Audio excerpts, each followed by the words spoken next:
7.3 FM, and we are coming to you live from our studios here at Adabraka in Accra. My name is Selom Adunu. You are welcome to join the discussion via our WhatsApp line 0550585832 and on our Twitter and Facebook handles as well. I will take a short break, return, introduce the program, and then introduce my guests as well, so we get a discussion started. Once again, you're welcome. This is The Big Issue.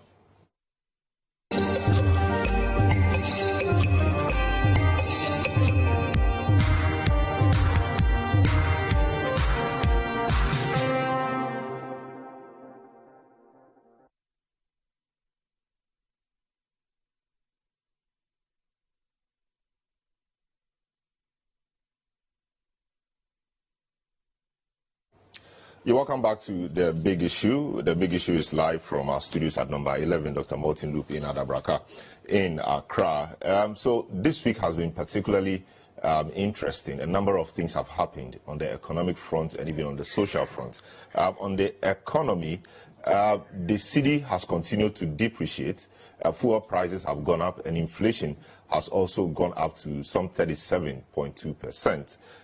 Quite a number of things happening around the same time. And on top of that, the GRA is aggressively collecting taxes and has been closing down shops and supermarkets because some of them have not complied with the EVAT invoicing regime. So today, we want to look at the currency squeeze, the crippling economy, and the aggressive tax collection. And we ask how long can businesses survive? The discussion will be on the economy on the most part. And also, we will look at the matter of Galamsey. This week is also seeing quite some interesting things. We have been to court. Aisha Wan has been remanded. The Minister for Lands and Natural Resources has issued a new directive on a number of things and how he hopes to win the fight against Galamsey.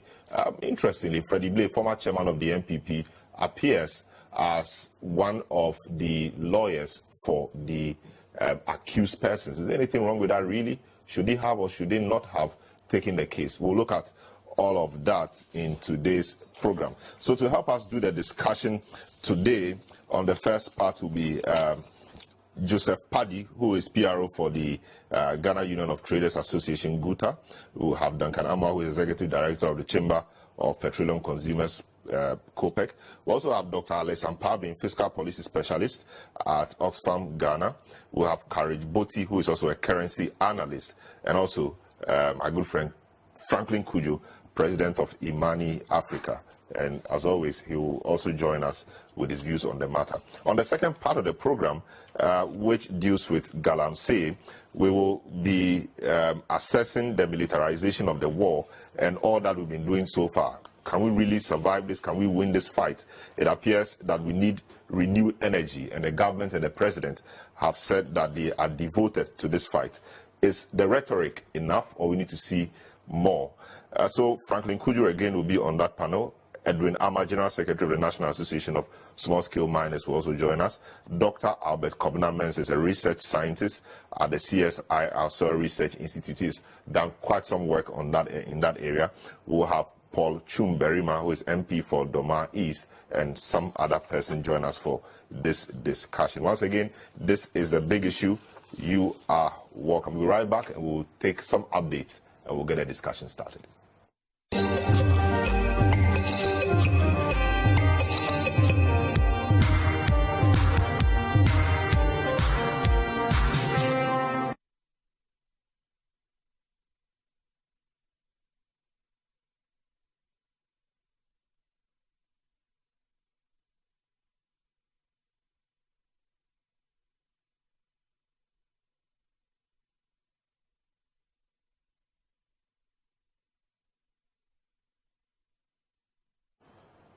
All right, so you're welcome back to the program. So this week, from Monday, some traders in Kumasi, Edum especially, closed out their shops, and they did so in protest against what they call killer taxes from the regime. And what also didn't help matters was the GRA's insistence on collecting taxes, and indeed that is GRA's job. They claim that GRA stationed officers at their shops to mark sales. GRA says it did so to ensure that the traders do not underreport. And so the traders were not happy. They shut out their shops. It's a report from our Ashanti regional correspondent, Hafiz Tijani, on the matter. Traders gathered at a common ground as their leadership at a news conference urged them to continue with the closure of shops. The leadership of the traders accused the government of failing to attend to the concerns being raised. We want to assure to all traders and other 1 million Ghanaians of our resolve to continue to use all legitimate avenues available to us, including continuous closure of shops, demonstrations in articulating the aspirations and challenges of businesses for the good of our economy. But we shall not and will not ever and ever allow any persons, groupings, institutions to wreck our torch. As a matter of fact, the leadership of the traders put some demands and recommendations to the government. Government, as a matter of agency, should take all its revenue at its point of entry. We know in this country, there are two most assured ways things get to the country: through the port or through the manufacturing. Take all the charges you want to charge at the port of entry. Take all the charges at manufacturing and leave us alone. We are ready to pay our corporate income tax. We are ready to pay our payee. But we can't pay the VAT again. We strongly recommend government to adopt more sustainable and business-friendly tax policies that will help government to optimize its revenue mobilization whilst promoting business growth. Other traders in Bantima and Asafo markets are threatening to join their counterparts to make similar demands. Adie baako ukotwa VAT daso. Bisa we live unkotwa adie wo mo ho wa bla VAT ndiso. Ukotwa Nestle nema VAT daso. 18%, 0.5% daso. O de ba shop a yesi won susu tua VAT ne bi. Esan fa adekro na san to so. Obi be fa free shop. Esan de ko ebia tepa no mo na se for na so shop ne so a ono so mfa VAT nye den ento so na je sa ade ba ko no enkodru fa na consumer na won na che se otobia enye yie kura.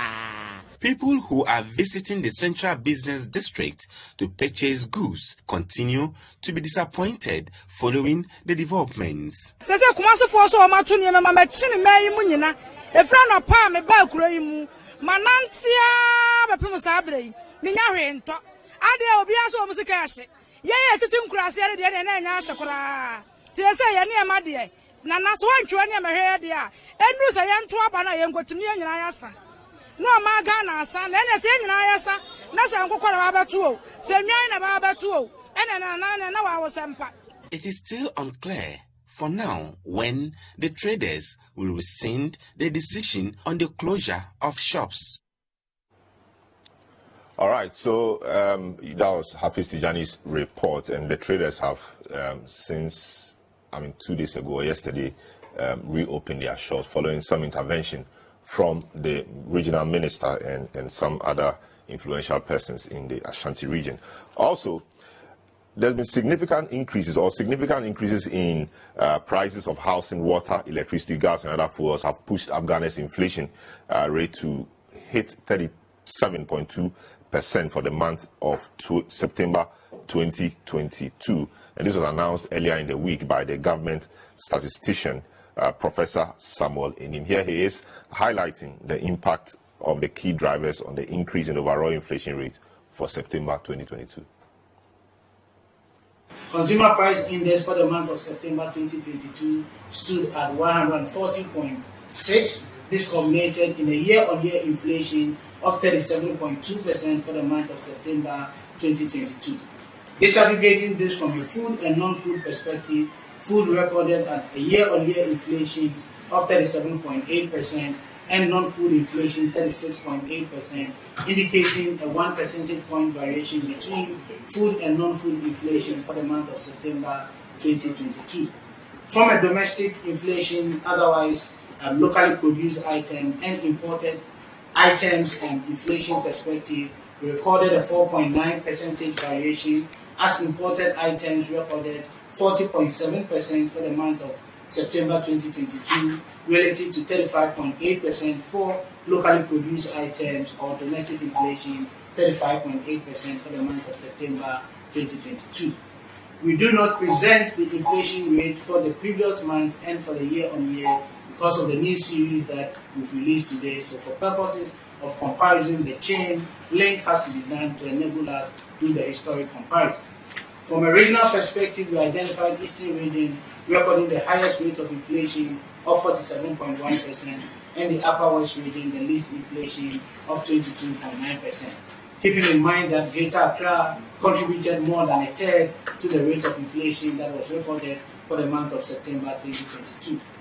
On a month-on-month basis, between August 2022 and September 2022, prices of goods and services went up by 2.0%, as rate of inflation on a month-on-month basis for September 2022 stood at 2.0%.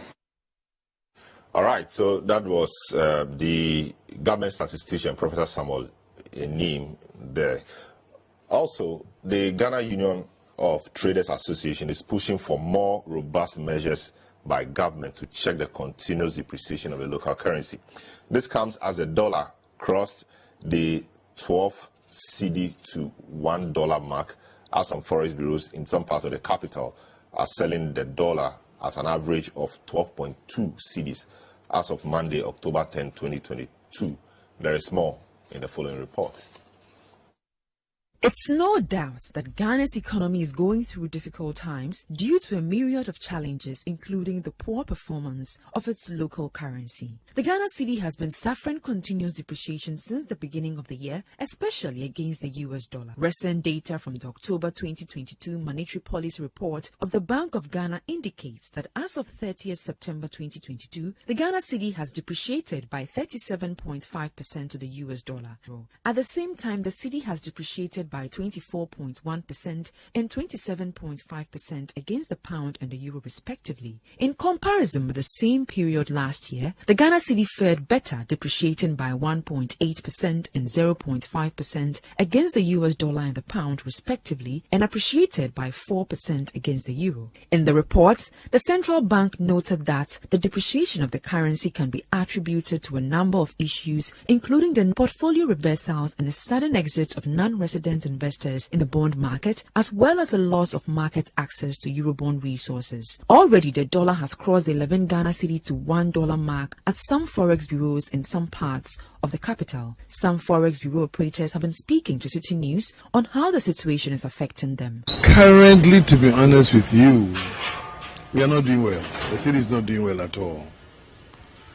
One cannot really understand why it is so, because for me, I don't see any basis for the rate going up. There's no basis.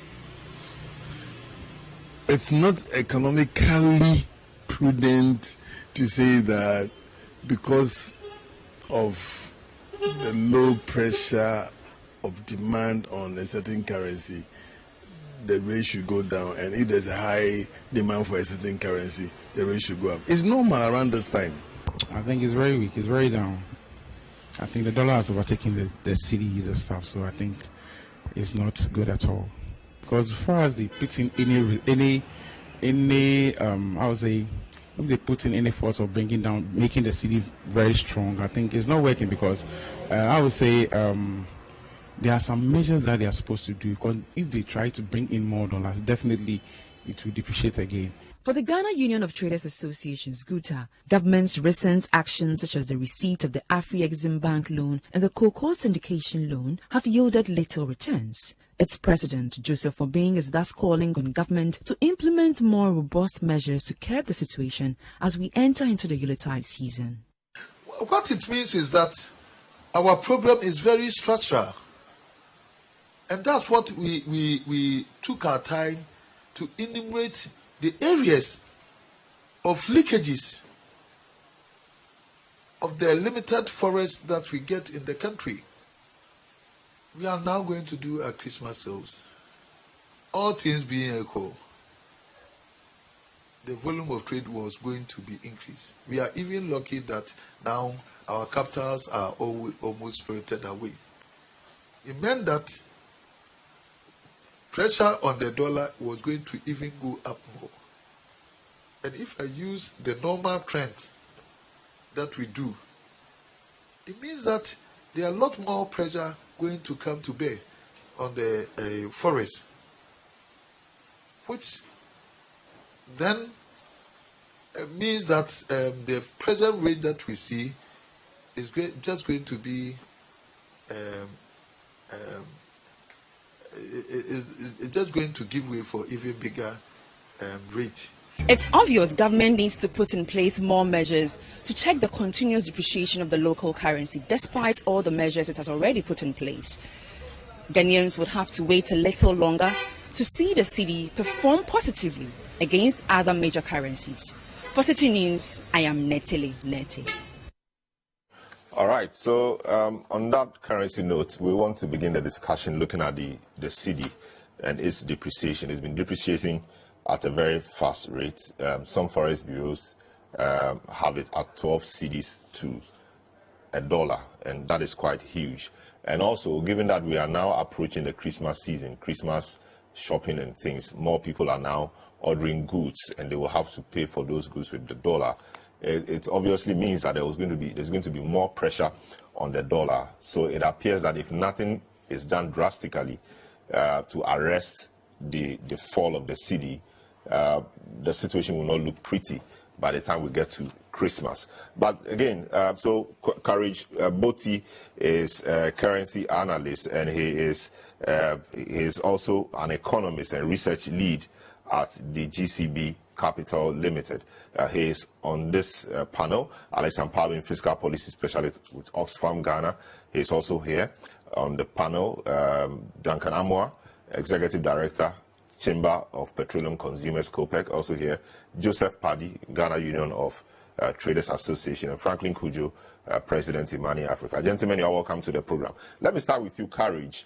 I don't know what has changed significantly, but of course, we've been told that it's our problem as a country is structural, and that we are more import driven, and for that reason, we always put a lot of pressure on the cedi vis-a-vis the dollar. We need a lot of dollars to import, etc. But as far as I can remember, in the last few months, nothing has changed, significantly. Why is the cedi falling? Why is the cedi not able to hold its own, at least against the dollar? What has significantly changed in the last few months? Thank you. A very good morning to yourself, your listeners, and panelists. I'm grateful for the opportunity. It's my first here, and I hope it's the beginning of many more. Very to your question, really, so there is a history to it. Probably, I just want to take you back to maybe September last year. So I've always maintained, and the few platforms I've had conversing on the cedi, that yes, we've had structural problems, and they've been there since my days in JHS, where we're being taught social studies. And I think the usual thing has been that we are a raw material exporting economy. We do not generate enough effects, and so we need to industrialize and all of that. Those stories have been there. It hasn't changed much, even if there has been some effect towards that area. It hasn't changed much really, and those issues are still there, needs to be looked at. A case in point is that from 2017, or if I recall properly, from 2016, Ghana has recorded a balance of trade surplus, and that is merchandise trade surplus since 2016 all the way till now. Even this year, 2022, which is quite a turbulent year, we have a balance of trade, merchandise trade surplus of about 1.7 billion as at the end of September 2022. So really, yes, the trade argument is valid, and if we were adding value to our gold, our cocoa, our oil, and some of the non-traditional exports that we normally will push out to the external market, we probably would have earned much more than we are earning, and probably a much fatter surplus than it is now. So I'm not about to discount the fact that there is a need to look into that area. I think the Ghana Import-Export Bank gets them, the Ghana Export Promotion Authority and a number of similar other institutions have been doing their bit. This current government initiative to bring in some auto manufacturers and some other, the 1D1 project, some of them targeting export, and of course all the interventions in those areas so far, yes, have played their role, but there is still work to do. But I have argued severally that I don't think it is those pre-existing structural issues that is what is explaining the depreciation we've had this year. And the reason is this. I look back to July last year. The IMF did an Article 4 consultation, and the conclusion was that, yes, Ghana had spent so much to try to find a way out of COVID, which was commendable. But in IMF words, it came at a very significant fiscal deficit. I think from their data, about 15.1 or so percent deficit to GDP ratio, really. And the recommendation was that we needed to start employing macroprudential policies and then have a look at debt sustainability again to be able to steady the ship and stay afloat.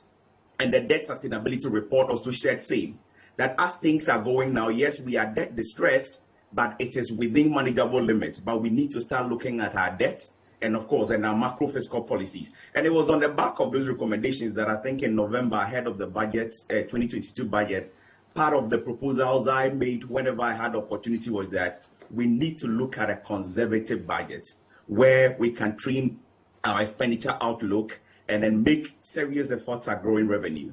Fiscal consolidation in 2022, I propose, should be hinged on two legs, both expenditure control, which must be very deep, and then revenue growth. It turned out that the 2022 budget, yes, projected some, if you like, ambitious growth in revenue. We did about 70 billion or so in 2021, and we were expecting to do about 100.5 billion or so in 2022. More than 40% growth, when our history of revenue growth annually hasn't gotten close to 20% really. So it tells you there was a problem there. And on the back of that ambitious revenue projection, we were projecting to spend about 135 billion. And so it's leaving a deficit of about 38 or so billion cedis that needs to be financed from borrowing. As things turn out, our biggest hope, e-levy, and of course, there was the proposal to review the exemption bill. There was the proposal to revamp the property rate collecting regime. And there was also a 15% increment in fees and services from state agencies, all of which, some of which have still not even taken effect yet. The exemption bill was passed, I think, in July. I don't know if you've started its implementation yet. The fees and services was passed, I think, somewhere again in July. And I think e-levy came to effect in May, thereabouts. I think 4 months or so lag in its implementation. And a number of other initiatives to boost revenue never really materialized. And so it turned out that the e-levy, between the time it was rolled out to, say, June, the expectation versus the actual was a very distant gap, really.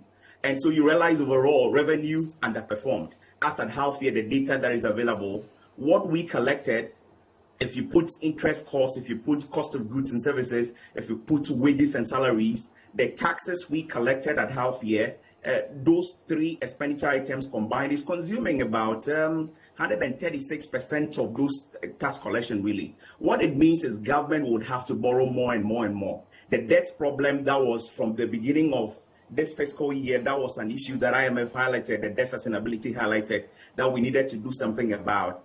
Because of the path we chose in the 2022 budget, we did not constrain expenditure so much, and the revenue growth we anticipated never happened. We elevated the fiscal gap. Already from that review and then the report subsequently, investors started moving out. And so from September, we started seeing sell-offs on the offshore holding of local bonds. In fact, as at September last year, offshore investors were holding about 34 billion for total domestic debt stock. As we speak now, that value has declined all the way to about 17 billion.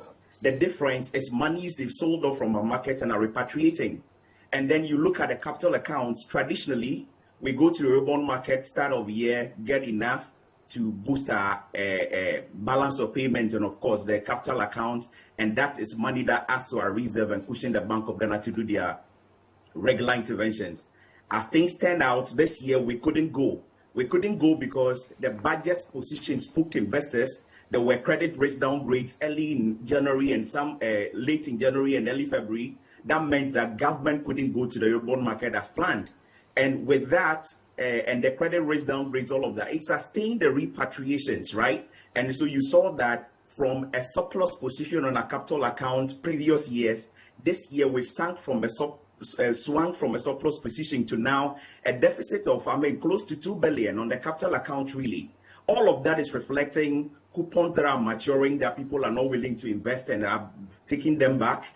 They are reflecting principals that are being repatriated and things like that, really. Now, that pressure on the market and the fact that our reserves stood at some 11 billion, if you look back at August last year, and now we are talking of 6.5 billion, it means the Bank of Ghana has been using our reserve to be able to fund some of these repatriations to the point where we are vulnerable.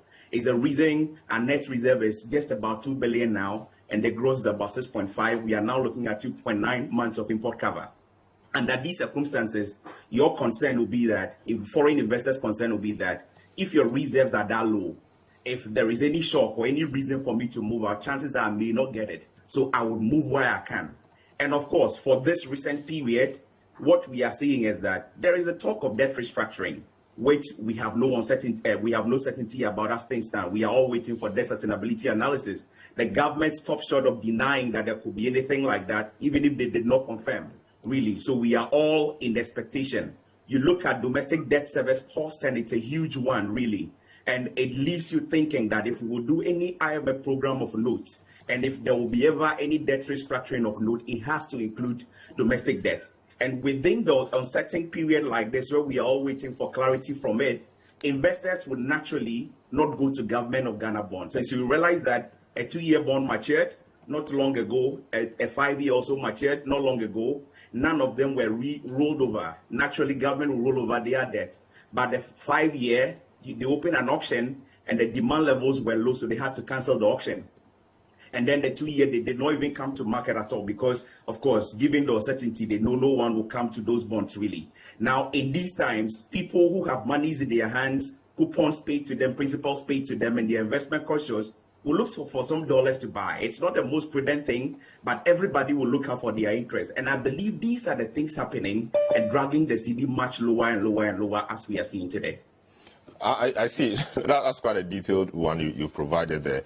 But, prior to announcing that Ghana was going to go back to the IMF, analysts and quite a number of people in your bracket said that by announcing that Ghana was going to the IMF, it was going to reduce some of the pressures and boost confidence of the market. And that was going to help the Citi hold its own somewhat against the dollar, if for nothing at all, slow the depreciation. But it doesn't appear that that announcement is brought in much. I don't know, maybe the depreciation could have been faster or could have been at a steeper pace. But what do you make of all of that? The announcement has been made, yet still the situation keeps worsening. The market is fluid and investors thrive on information. So a new information would always replace an old one. Yes, the announcement did help. I think for a few days around the announcement period where we announced we're going to go to the fund and then the IMF team visiting Ghana immediately, we saw some sense of stability. So there was some sharp depreciation in August.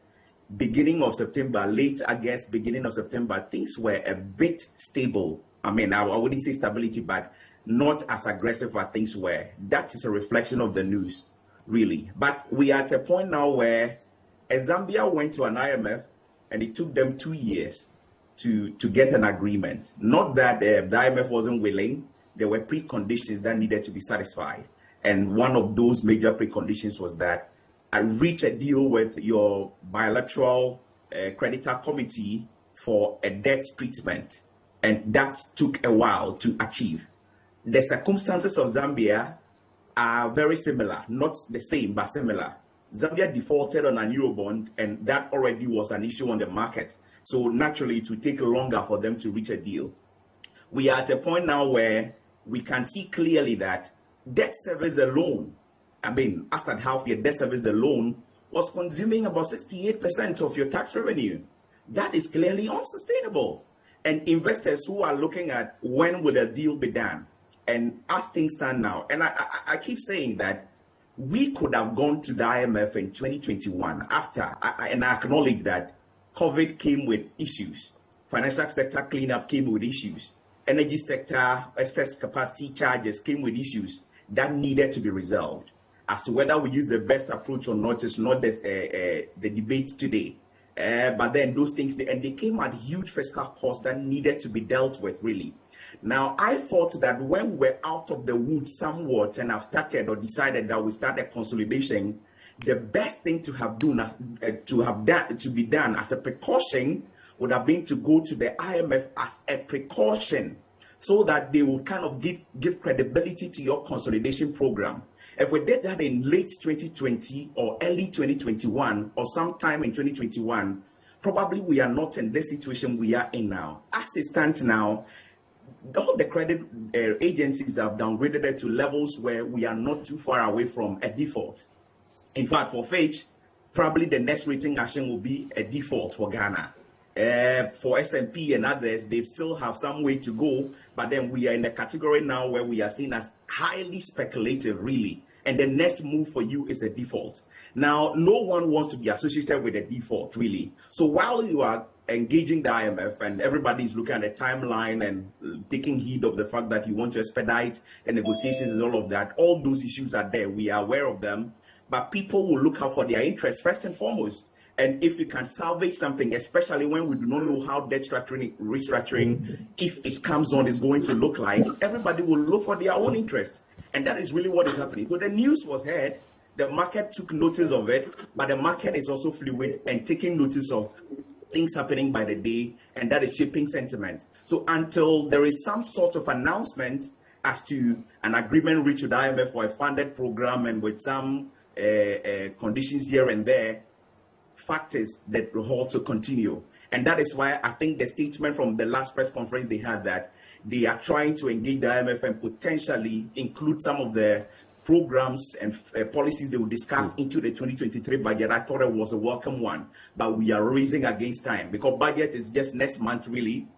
And the recent mission focused on discussing the items of that program, really, until a decision is reached and some of those elements incorporated in the budget, and there is some sign of an approval from the IMF that we could be doing the program, things would continue this way, unfortunately. I see. Not quite a good report. But, so I'll get back to you, Courage. So, Dr. Alex Ampabin, if you are there, talk about fiscal consolidation and all of that. I mean, the need to reduce government deficit, etc. We've seen the GRA do some work this week, ramping up, tax collection activities, implementing the EVAT invoicing, etc. All geared towards maximizing the tax collection and the revenue. Will you say that the approach is the right way to go, given that some shops were closed, some supermarkets were closed, etc.? Revenue will be lost for that period. Is that the right approach in these times? We need to increase revenue. And what do you generally make of how they have gone about, the Kumasi matter, which we will come to at some point, and then the closure of shops, of the big supermarkets? Right. Thanks, Salom. Before I come into whether what they're doing is the right one or not, we need to step back and look at what power or who gives the GRA the power. The GRA's own Act 791, which brought them into being, gives the powers to the GRA to combat tax avoidance and tax evasion. If the taxpayer is not being compliant, then automatically the avoiding taxes is costing us revenue. The law does grant GRA the power to do it. And with the issue of electronic invoicing, again, this is in section 41 of the VAT Act 870 as amended by Act 1029, which again grants power specifically to the GRA to introduce an electronic invoicing system.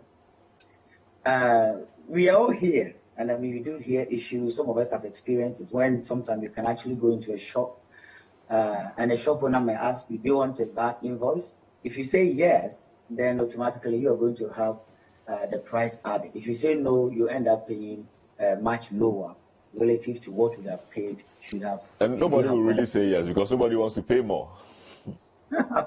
Absolutely. So in effect, this does not promote fair competition, even aside the revenue generation.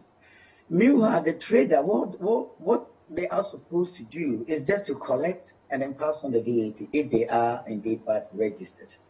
So it's an issue of not only revenue generation mechanism, but also a way of promoting fair competition. Personally, I do struggle to come to terms with the current ongoing fight between the GRA and businesses, and mainly because of the angle and also some stakeholders jumping in to say the GRA need to halt what they're doing, they shouldn't. You see, when it comes to the issue of tax compliance, there are individuals who will go and voluntarily comply. It doesn't matter. And there are some people who will do all that they can to avoid it. And these are what we normally refer to as the capitulative tax compliance.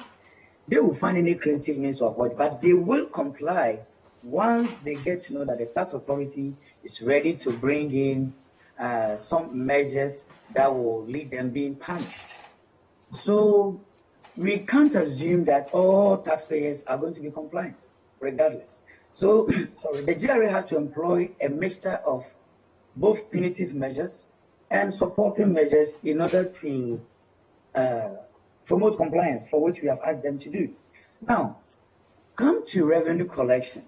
Ghana is only making under 30% to GDP, and I'm talking about taxes. And our neighbors, Togo, Burkina, and the rest, are making about 18%. You go to countries that we say we are at par with them in terms of our level of development. Here, references to least, middle-income economies. They are averaging 22, 23%. You come to Ghana and we are making half. So there are clear indications that in terms of revenue collection, the country is not doing much. And therefore, the GRA has to now find creative ways of addressing the leakages in areas that you would describe as the hard to tax. And the hard to tax automatically turn up to be those shops. So to me, the GRA, as far as the law is concerned, are doing the right thing. Yes, traders are going through some difficult times, and we can't run away from the fact that the Citi has depreciated. They will end up spending more in order to get a dollar equivalent. But that is a different conversation. If traders want to have a conversation with the government on how to get, how to get the a sort of relief at the ports on import duties, that's the different conversation. But when you get to complying with your tax obligations, I really don't think GRA is doing anything wrong. If they are there and you feel harassed, you feel that their presence is causing you any kind of harassment, I'm sure there are provisions in our tax laws for you to take them up. But to me, GRA's current enforcement is long overdue because there are leakages in the system. Tax compliance is really, really weak, especially within the very sectors they are looking at. And mostly, these businesses happen to be the ones who are not always filing tax returns. I'm not talking about the big supermarket. I'm talking about the issue that happened in Kumasi, for example. How many shops in Aljum are registered to pay corporate taxes? So most of them are predominantly subject to an informal base of taxation, normally around a presumptive tax regime. And some of them, to get them to comply, you need to do more. Because if you want to go by the very approach of thinking, okay, relax, I believe everybody will pay. I don't think the tax authority can make that assumption. Even when you go to our churches, I'll make this analogy. I don't think everybody in the church will pay their tithe. There are people who will pay at the end of the month, and there are those who might have, the pastor will have to be called, they have to be called repeatedly. This is not in any way promoting that GRA should use an excessive force in the tax compliance, because taxation and tax payment is all about relationship building. Relationship is very important. GRA need to respect the taxpayers. They need to have all the dignity as partners in this whole tax system. However, Those that are proving difficult to pay the taxes, I do think the law must work. And finally, I think tax education generally is also very weak in the country. Sometimes the GRA operates on the assumption that everybody understands the tax system, but it doesn't work like that. If you go by that assumption, then chances are that you see people even with university degrees and master's degrees who have very limited understanding of how the tax system works. So we need to have a more targeted tax education. So before you introduce this electronic invoicing, what is the level of engagement? I'm sure they might have done that with the biggest supermarkets, but did they really go down to the very guys within Adum, Maposio kind, and other areas where the GRA actually expect these guys to comply? So it's an issue of tax education. It's an issue of inclusivity because taxation is about relationship. But I think GRA deserve our support. I've heard of lots of key individuals, key political figures backlashing the GRA, lambasting them for the position they've taken. But we are going to the IMF. One of the major reasons is because you're not collecting enough taxes. That's the fundamental reason. That we are not collecting enough taxes, or maybe our expenditure is also big higher, but that's another one. We want the GRA to move our tax to GDP from the current 12% to about 20-22% like our peers. That can only happen if we all give the GRA the needed support, including where they need to give the needed support to taxpayers and supporting them to comply, but equally also supporting them where they need to go at the enforcement angle. I see. Talking about not collecting enough taxes and the fact that we need to improve our collection rate, what do you make of the talk that, we have such a huge exemption regime, and that if we were to deal with that exemption regime, we could improve our collection rate, or the revenue collection to GDP would have moved from the 12% to something higher? But when you look at the data on the exemption, those in the exemption group, that is quite huge. What do you make of that? And what do you make of what many describe as the low-hanging fruit, the property tax, for example? There are very expensive buildings in very plush areas in the capital, but they do not pay anything as property tax. Haven't we been too slow on this? And is it not just talk that we are not collecting enough, when indeed we know what to do to bolster, the collection rate? Absolutely. I mean, and the tax exemptions bill, I'm happy that it was passed, but if I'm right, the information is that it's still yet to be assented to. And I really urge the presidency, the government in general, to speed up to assent this bill, because clearly we don't even know how much we are losing. In 2019-2020, I think the finance minister talked of we losing 4.6 billion to tax exemptions. But if you look at the Article 4 quotation document last year by the IMF, you open page 52 of the document, it actually says we are losing 4 to 5% of our GDP. And in nominal terms, that clearly translates to anything above 24 billion dollars a year. Whether we go by the IMF 4-5% of GDP, or you go by the finance minister's one of 4.6 billion, this is substantial revenue leakage. And we have been advocating for the passage for a very, very long time. And I think if Parliament has done their part, I think the government needs to speed up with this. Yes, property tax is also another challenge. I mean, you go to the Eurozone, and property tax contributes to about 4% of their GDP. You come to Ghana, and clearly, I was last listening to the Vice President's address at Ashasi University, and the statement was that only 9% of taxable properties have been captured for tax purposes. So now the question is, where are the remaining 91% at this very, very critical times? The government said they were going to introduce a unified common platform as per the budget in order to allow GRA to support the local assemblies in collecting revenue, which is excellent.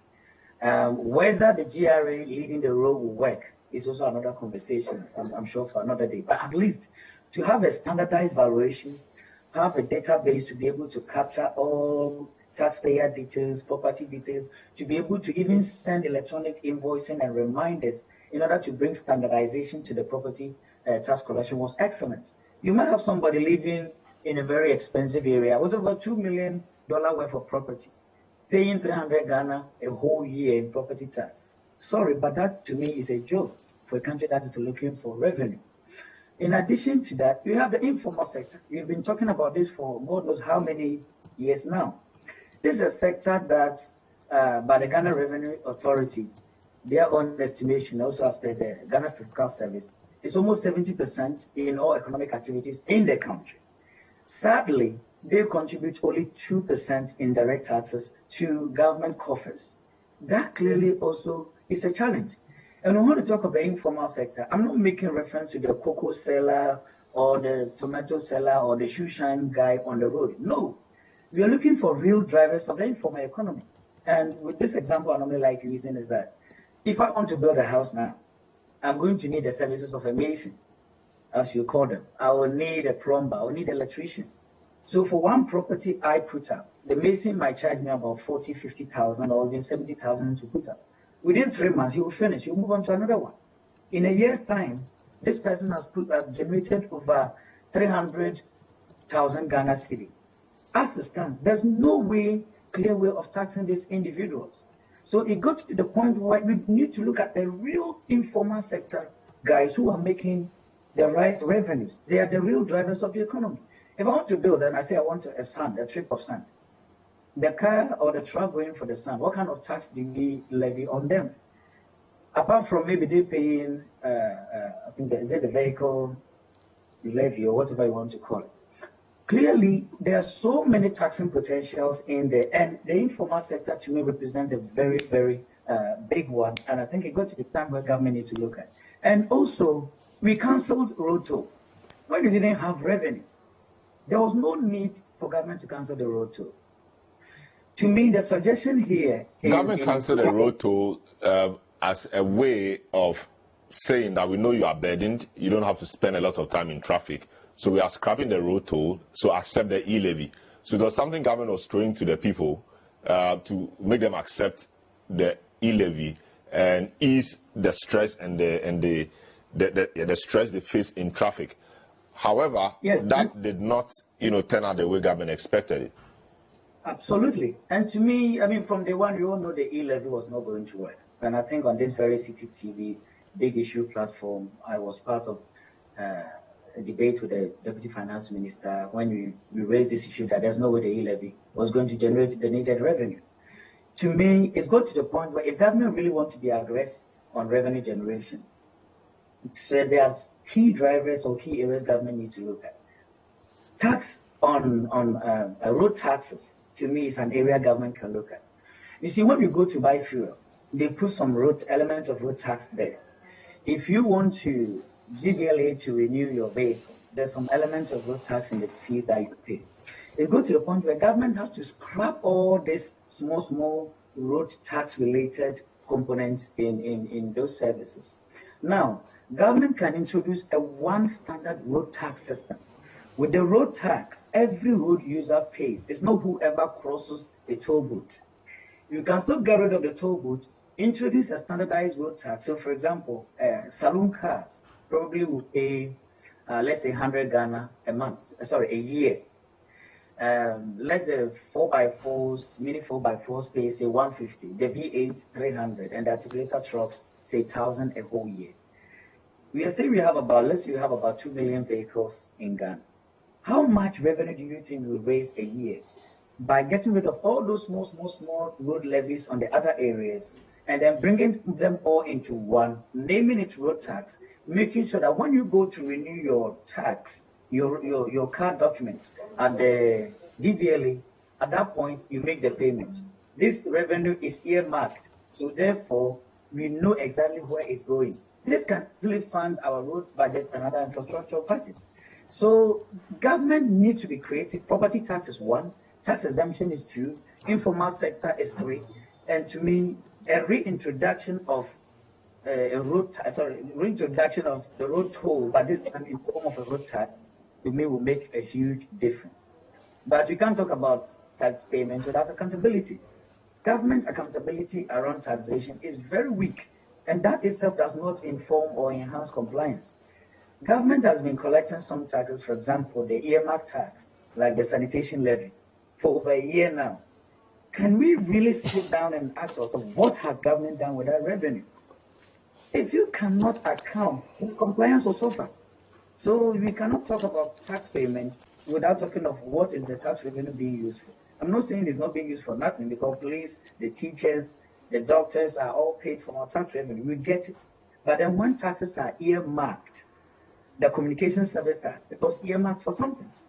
Can government come out to tell us that the CST earmarked for this amount, we have generated X amount of revenue, this is what we've done out of it.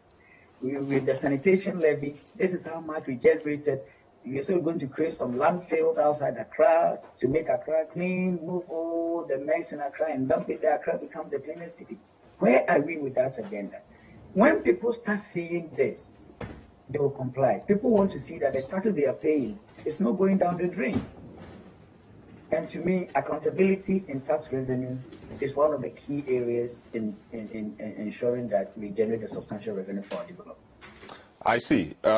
Very, very good points you've raised. Let me bring in Franklin quickly before we take our break in the next few minutes. Hello, Franklin. Welcome to the program. It's been a while. But, you know, so the IMF has said that the swiftness of the IMF to give us the money or give us the program depends on our own, you know, efforts at developing the local program or putting together the local or domestic program. Do you know where we are as far as the development of the domestic product is concerned, and what are the key elements in that program, if you know? Well, good morning to you and my friends on the program. Yes, there's been some interaction with a number of actors, including a section of the civil society. I recall, I think about 2 months ago, or if not 2.5 months ago, there's a meeting of the Ministry of Finance where we were given a glimpse of what the enhanced domestic program would look like. And essentially nothing new per se, except to say that the things the government says they would like to do are the things they've been saying they will do in order to get money anyway. So we would respect the limits within which we borrow, we'll be accountable, we'll do a bit of rationalization of some of the policies, but not deeper enough. At the point, I think the idea was that it was still a document in progress and that there were other consultations that were supposed to be done. So I cannot speak to the other consultations that were done and what the results have been. But I'm just saying that what I saw, but what was presented to us at the time, didn't really look like anything necessarily that new that was going to. I mean, if you put it in perspectives against the very 11 or so, should I call them structural benchmarks that we agreed with the IMF in 2015 to undertake, when, as we speak, just about 2 were fully undertaken, with about 3 others. Well, only 2 were fully undertaken with some significant delays. It is against that background that I speak of that meeting and what I saw to say that I'm not too sure that even if the IMF blesses that deal, we'll be out of our doldrums as a country, because until we have a fully developed, credible plan that have been vetted by the citizenry, and we still go back to the basics really. What is it that is presented to us as a growth plan by political parties? That's where the basic, should I say, reviews should actually start. I can admit that some of us have tried without so much success in order to quantify the promises and the programs that politicians come up with. So a direct answer to your question is that I've seen a part of the plan, but it was in its embryonic stages, and I do not know what others have committed or commented on that plan, as government has been doing piecemeal consultations and not a holistic one as the NDC did during the century. So where everybody, you could tell exactly after the end of each section there was a presentation, so we knew what was going on. Maybe the plan is that when all of this is being done, it will be presented at some point. But I struggle to see when, because the Minister of Finance says he's quite sure that there's going to be a deal before the budget. I'm not too enthusiastic about that, but he believes in miracles, and so I don't know what exactly whether that miracle would birth anytime soon. Very well. So it makes it a bit difficult to understand. Well, when we come back from the break. Okay, so I want to take a quick break now. We will take a break, come back, and continue with Franklin Kujo, and then we'll do Guta and their matters. Joseph Paddy is in the studio, and we'll look at the fuel economy, the fuel economy as well. Duncan Amoah will share some insights with us regarding that. So this is the big issue. My name is Selom Adunu. We'll be right back. You're welcome back to the big issue. Today on the big issue, we are looking at the current economic situation the country finds itself in, and we are generally looking at it from the perspective of the currency squeeze. As you may well know, the cedi has been depreciating at a very fast pace as we speak. Most forex bureaus are, at most forex bureaus is 12 cedi and some change to the dollar, and that is quite high. We're also looking at it from the perspective of the fuel economy, the fact that fuel prices have been increased again, and this week we heard from the government statistician that inflation is also gone up to 37.2%. In the midst of all that, we need money, so the GRA has been quite aggressive in collecting taxes. That has incurred the displeasure of many traders. So, for example, in Kumasi, the traders shut their stores for a number of days. They only opened it yesterday or so after the regional minister and some influential people in the region intervened. So there's quite a number of things happening. We are hearing that Guta will also embark on a nationwide closing of the stores. And so they have advised that if you have something to buy, you buy it now. This is quite in a difficult context. So far we've been having a discussion with Franklin Kujo, President of Imani Africa, Alex Ampar, being doctor, fiscal policy specialist with Oxfam Ghana, Courage Boti, who is a currency analyst and economist and lead researcher with the GCB Capital Asset Management Group, and Joseph Paddy is in studio from Guta, and Duncan Amoah will also join us with his views on the matters of fuel and currency, etc. So, Franklin, you were making a point and talking about the fact that you were not impressed so far with what you've seen about the domestic program we were putting together. Let me now move you a bit to the currency area. I know sometime in 2020 you were part of a group of about 38 people who were constituted into a committee to make or to understand why the cedi was depreciating and suggest ways to arrest the fast depreciation.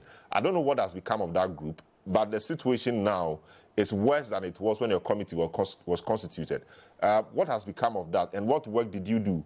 Why didn't it work? Why are we at this place? Well, first of all, was it Ross Perot, the former presidential hopeful of America, who said that when you see a snake, you kill it. You don't set up a committee to determine what type of snake it is, because it will eventually bite you anyway. Maybe you are asking, why did I then accept to be part of that committee? Well, somehow the understanding was that we were to come up with probably what newer things or what other reasons were there for the cedi to continue depreciating the way the cedi was behaving, and essentially make suggestions. And I can understand you are grinning from year to year, trying to hear what exactly I'm going to say. Fact of the matter is that I'm just saying that we already knew what was plaguing the cedi at the time. And that committee itself was some sort of an affirmation of minds that were working within the space. Where there were industrialists, there were business people, there were academics and all of that. To come to some conclusion, to some confirmation of what is already known. And the suggestions were made in a way. I can say that the government must have struggled to implement those ideas or those suggestions that were made. So the committee was not a committee to implement whatever decisions or solutions we came up with. But as I say, it was partly maybe not necessarily needed, but out of courtesy, you needed to accept and just go and confirm or affirm what we already know. But the government of the issue actually lays in trying to implement whatever was suggested. And I can submit that even if there was an attempt to implement any of them, it was going to take quite a while because fundamentally they affected the structure of the economy. So that's a straight answer to the question. And nobody got a sitting allowance on that committee, by the way, so they need to make that clear. But I'm just saying that the original point I was driving at, I've not seen a convincing plan yet.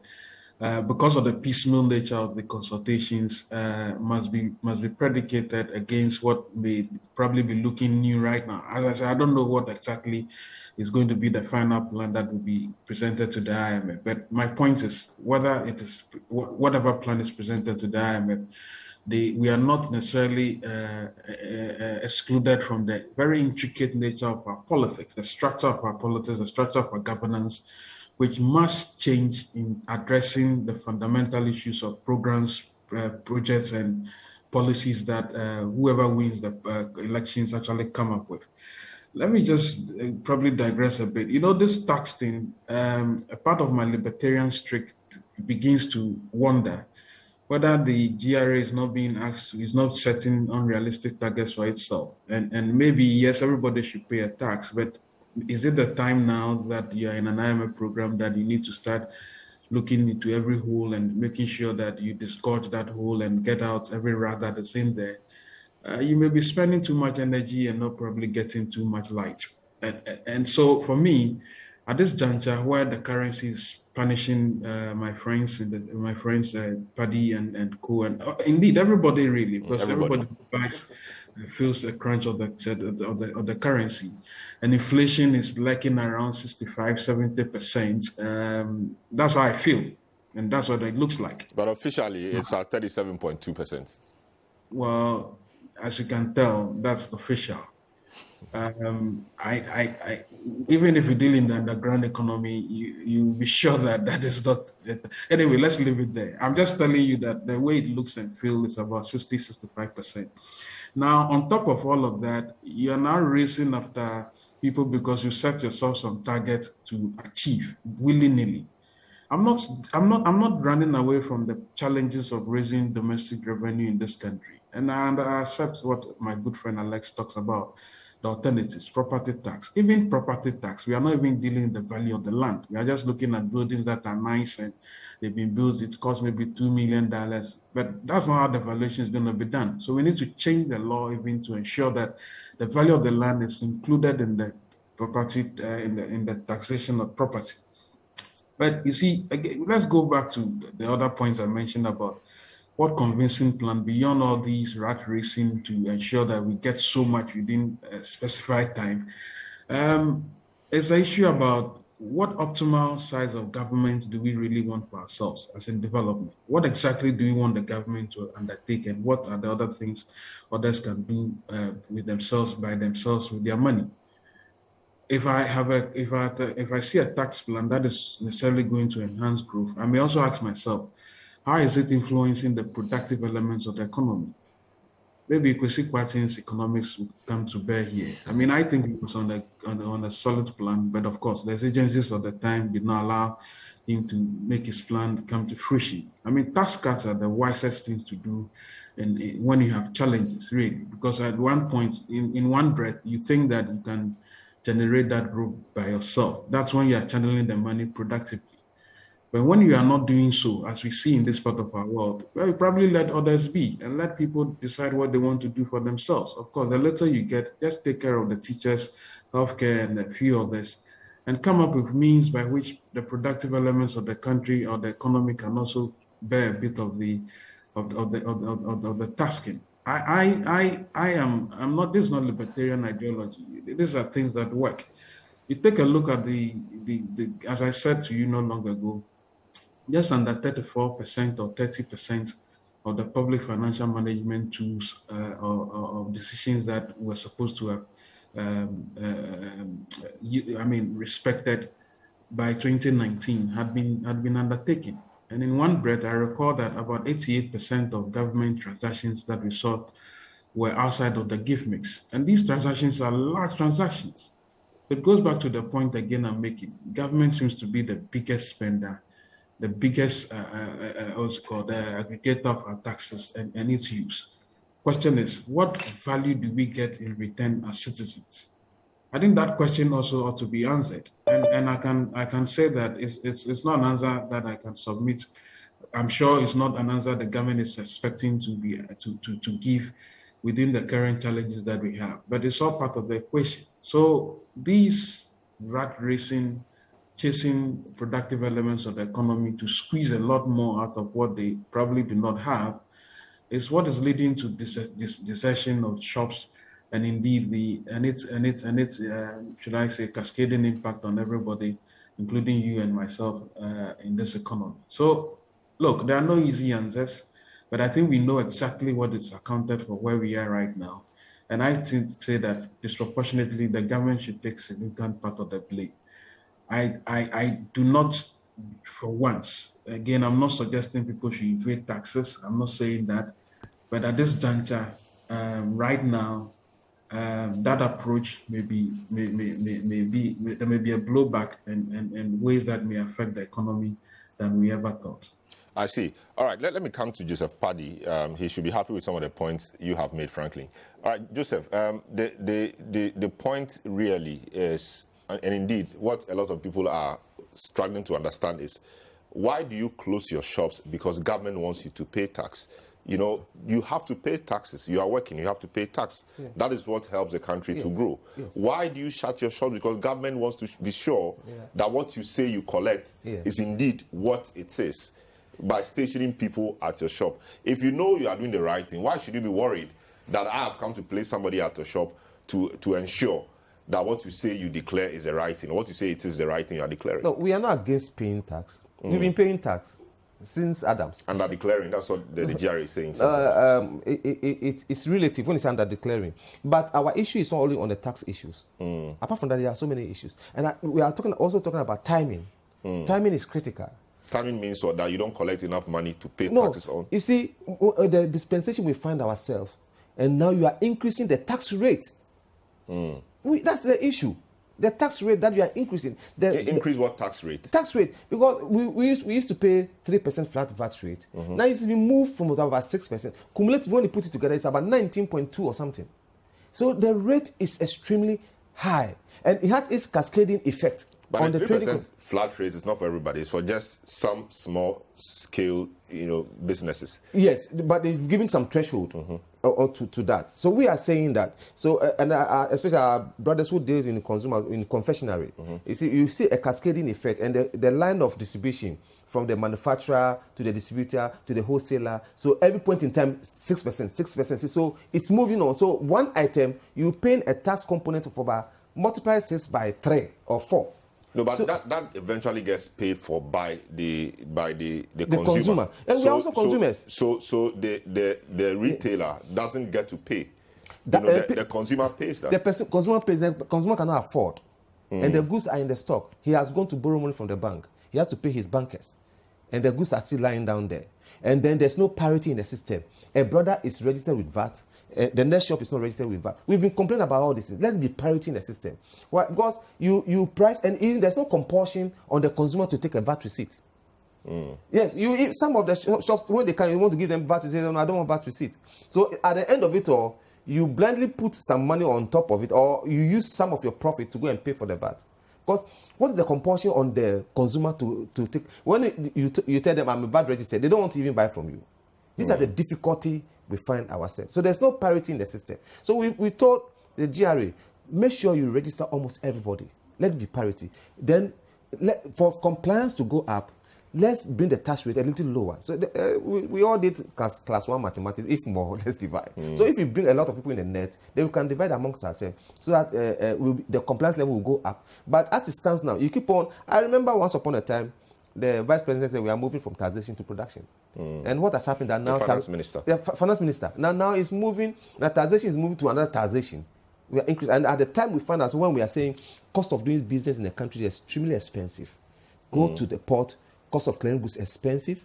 Go to the banks, borrowing is expensive. Now reference rate is about 24%. When we are even crying that interest rate is high on the higher side, now reference rate has moved to 24%. You go to the commercial banks, it's about 41 to 42% interest rate. And then the banks are not even giving out money because they know we will not be able to pay. The default rate will be high. So they are not even giving out money. And every businessman needs some money for support.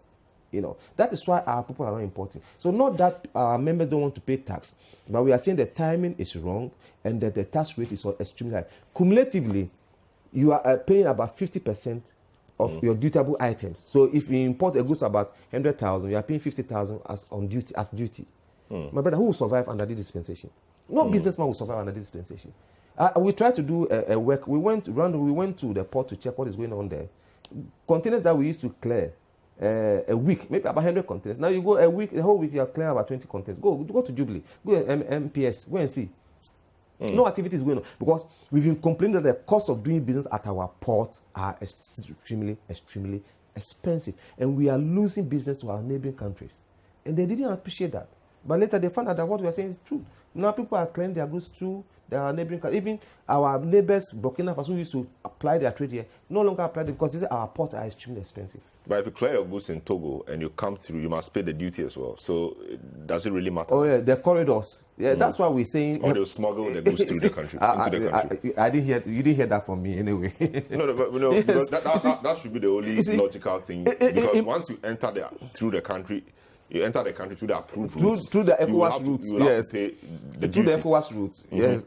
And after it's coming in. So the position, you see, we even spoke about after that this is a good product, it's a good project, but the composition where we find ourselves, where your brother in let's say Morocco is going to the bank to borrow at the rate of 3% to manufacture, and you are in Ghana, you are borrowing at the rate of even 30% to manufacture. Can you be competitive? You can't. So that's why it's even defeat the purpose of after, where we have to trade amongst us, huge market in Africa. But it will be difficult for where our position is to even be competitive to our neighbor. Just imagine I'm producing this pen in Ghana, and somebody is producing the same pen in Morocco, and he's going to the bank to borrow $1 million, and they give it to him about maybe 15%. And I stand in Ghana, they give it to him about 35%, coupled with the utilities, extreme power, very expensive. And therefore, if you are not careful, you are into production, you have to, and the power goes off. The stability of power, that recent time, you know what is happening. Power goes off, you have to depend on generator. You know how much fuel costs now? I used to buy fuel about 200 Ghana cedis to travel to just Akusumo and now I have to buy about 600 Ghana cedis to go to Akusumo and come back. So these are the costs of. So as a businessman, I have to apply all these costs onto the product I'm bringing down to the country. So it's extremely expensive for Ghanaians. So we are not saying we are not going to pay the taxes, but we are saying the tax rate is high, it's too expensive. In fact, we don't subscribe to people who underestimate their tax component. We don't subscribe to that. Even Guta, we have even been giving some of our people out. Guta, we will give our people out because why would you do that? Even the compliance level, you do about 50 or 60%, but to the point you do about 10% compliance level. Because recently we heard that some of the and bear in mind, our economy now as it stands now are in hands of foreigners. The economy is in hands of foreigners. Look at our telcos, look at our banks, look at the extractive industry, and then come to trading.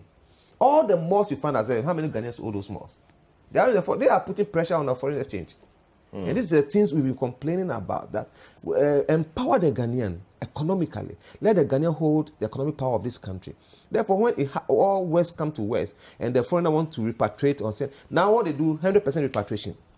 Just come and sell. And even when they are bringing the product, we even said, as a businessman or as an investor, when you are coming to this country to come and invest, bring the money to Bank of Ghana, put the money down, so that when you import, Bank of Ghana pays you to that. Then we know that. But they don't come with anything, just come with the product. And our hard-earned currency, they change it and they send it away. Repatriation. We are even saying that there must be some retention. You see, so Guta, we are not only at the receiver, we also prefer solutions to government issues. Government complains about, custom bonded warehouse, where people small goods and take goods and then government lose so much. We say, if that's the case, why won't you go and put some cameras there so that you eliminate these human interventions? Yeah, there cameras say somebody monitors whatever goes on there. Let's go to free zone board. free zone, which people apply their trade. It's not the same, these foreigners. We are not against foreigners doing business in the country, but when they come, let them do legitimate business in this country. So as Guta stands now, we are not against, and we want to make it clear to the general public that Guta is not against. We believe that we use tax to develop the country. Government needs revenue. But you don't milk the business for where you get your revenue for the business to die. But there are people who also say that Guta is also part of the problem, the depreciating city, for example. As a result of?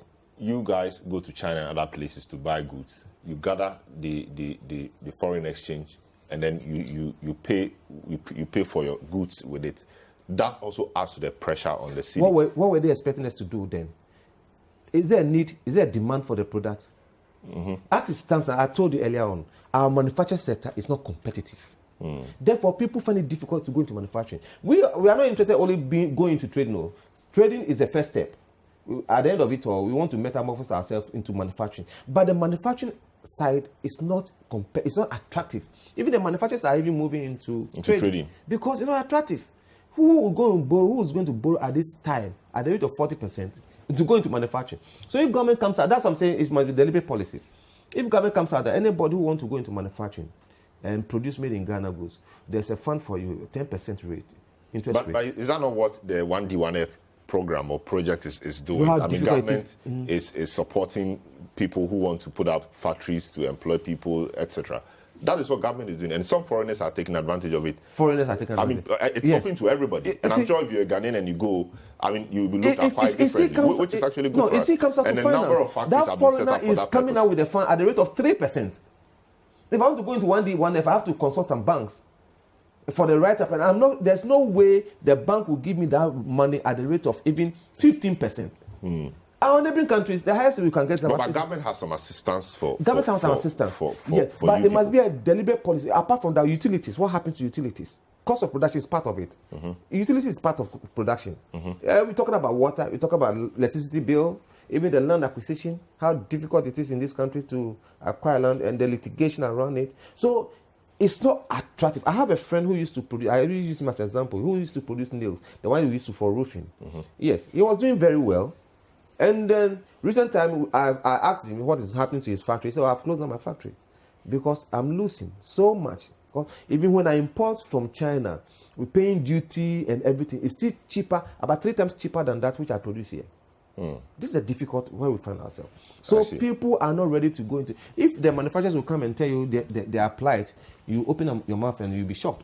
Because it's really difficult, extremely difficult for manufacturing. So where we are saying that government should come again. What are the policies you are putting in place to empower the Ghanaian economically? So that as it stands now, when the foreigners are flying their monies away, we, those Ghanaians who have been empowered, can sustain the economy. Now, as it stands now, the economic power are in the hands of foreigners. So, almost all, even including Galamsey. I see. We'll come to Galamsey. Let me take some of your messages that have come through on our line 0550585832. As much as I agree that citizens should honor their tax obligations, the inconsistency in the tax payment will also have to be seriously looked at. The newfound energy of GRA should rather be directed at the government and not the already suffocating businesses. This one from Felix in Tishi says that, good morning, Salom. I think you should retract the word GRA is using aggressive way to collect taxes. It's not right. Does it mean GRA can't check compliance? Well, aggressive is, I don't know if I use that term, but aggressive necessarily is not a bad word. What they are doing is they are being aggressive. They are being forceful in collecting the taxes. So that is it. Some more messages. Nene says that in times like the citizens and investor community have to look to government for confidence and trust. In our case, we can't even trust what the government says, and that is making things. For example of this is when the government and its communicators kept denying that we were going to the IMF. Weeks later, we are talking to IMF. The government has to sit up and start telling us the truth. This one says the president and the finance minister and their government have really failed and wrecked this country almost beyond repair. Until the lies, greed, corruption, selfishness, and the like are substantially reduced or eliminated, nothing will work for this country. Unfortunately, the NDC is no better.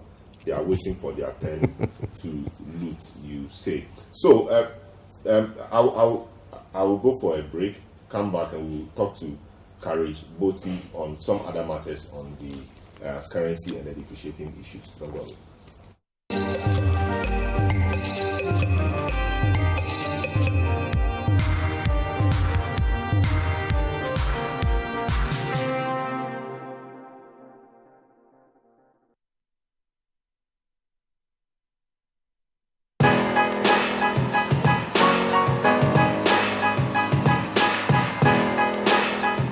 Aside raising funding and be a unicorn, the main goal is to impact life, to enrich minds, to know that the African youth is capable of changing the narrative, taking charge of their lives, whether it's running a business or working for a company. I fell in love with the opportunity to work with young people and channel their energy to nation building. It's my job, once you join the team, to figure out how best you can use the strengths and even the weaknesses you have to advance the cause to prosperity for 1 billion people. The generation before us helped us, and then we help the next generation. Well, our struggles may be singular, but our destinies are shared.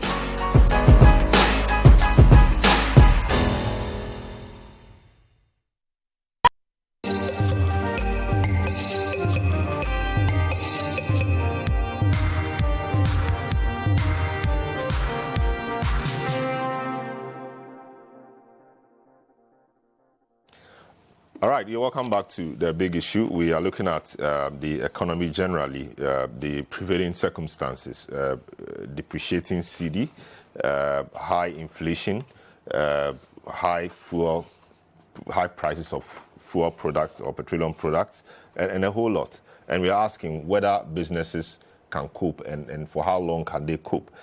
Let me speak to Duncan Amoah briefly.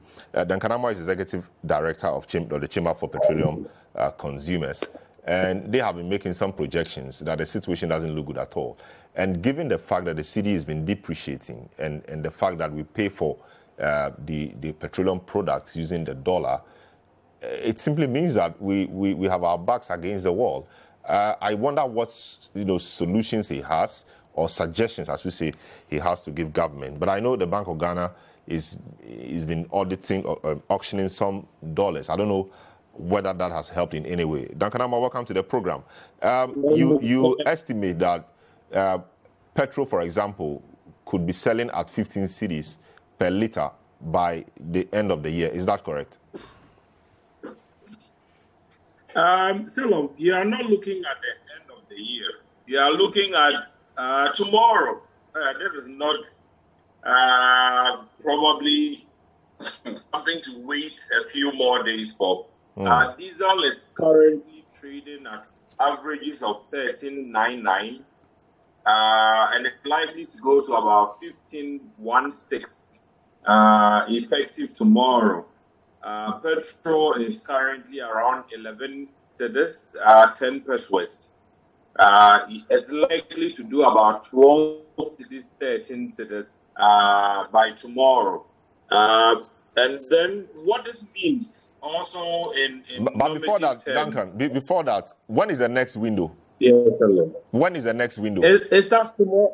It starts tomorrow. The next window starts tomorrow. 16th day, yes, of October. And what I can confirm, judging by the numbers coming from the industry itself currently, is that the increases could have been much, much higher.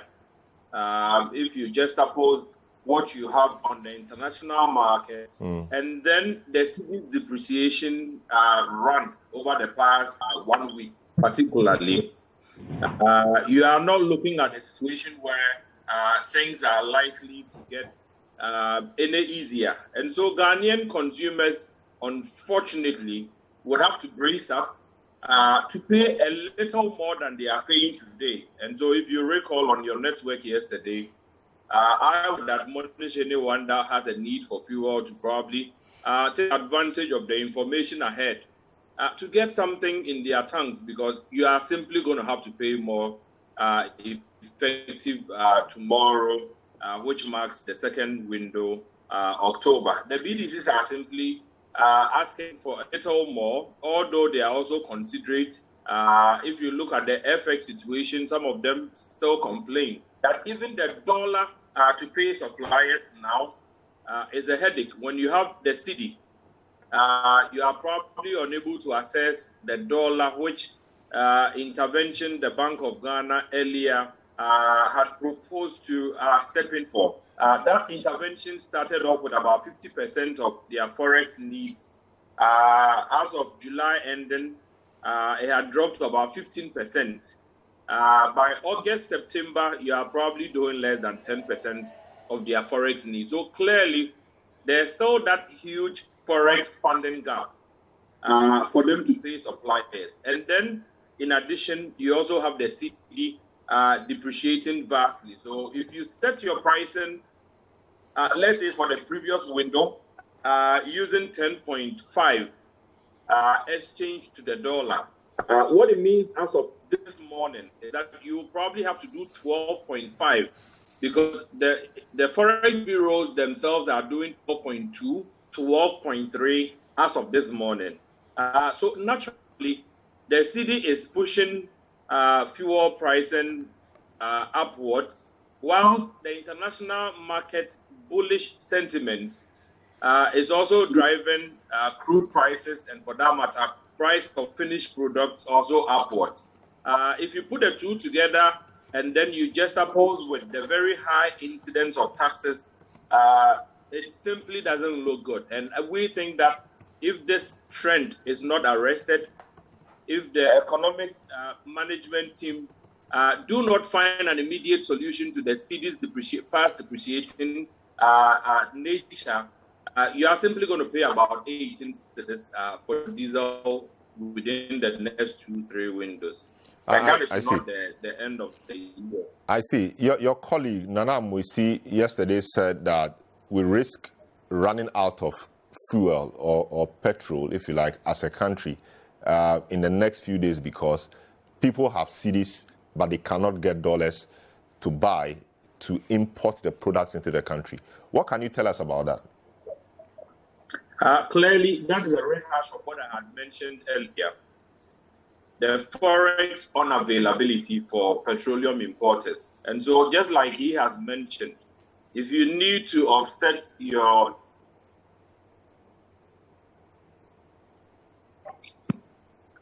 you simply have the Citi but cannot access the dollar.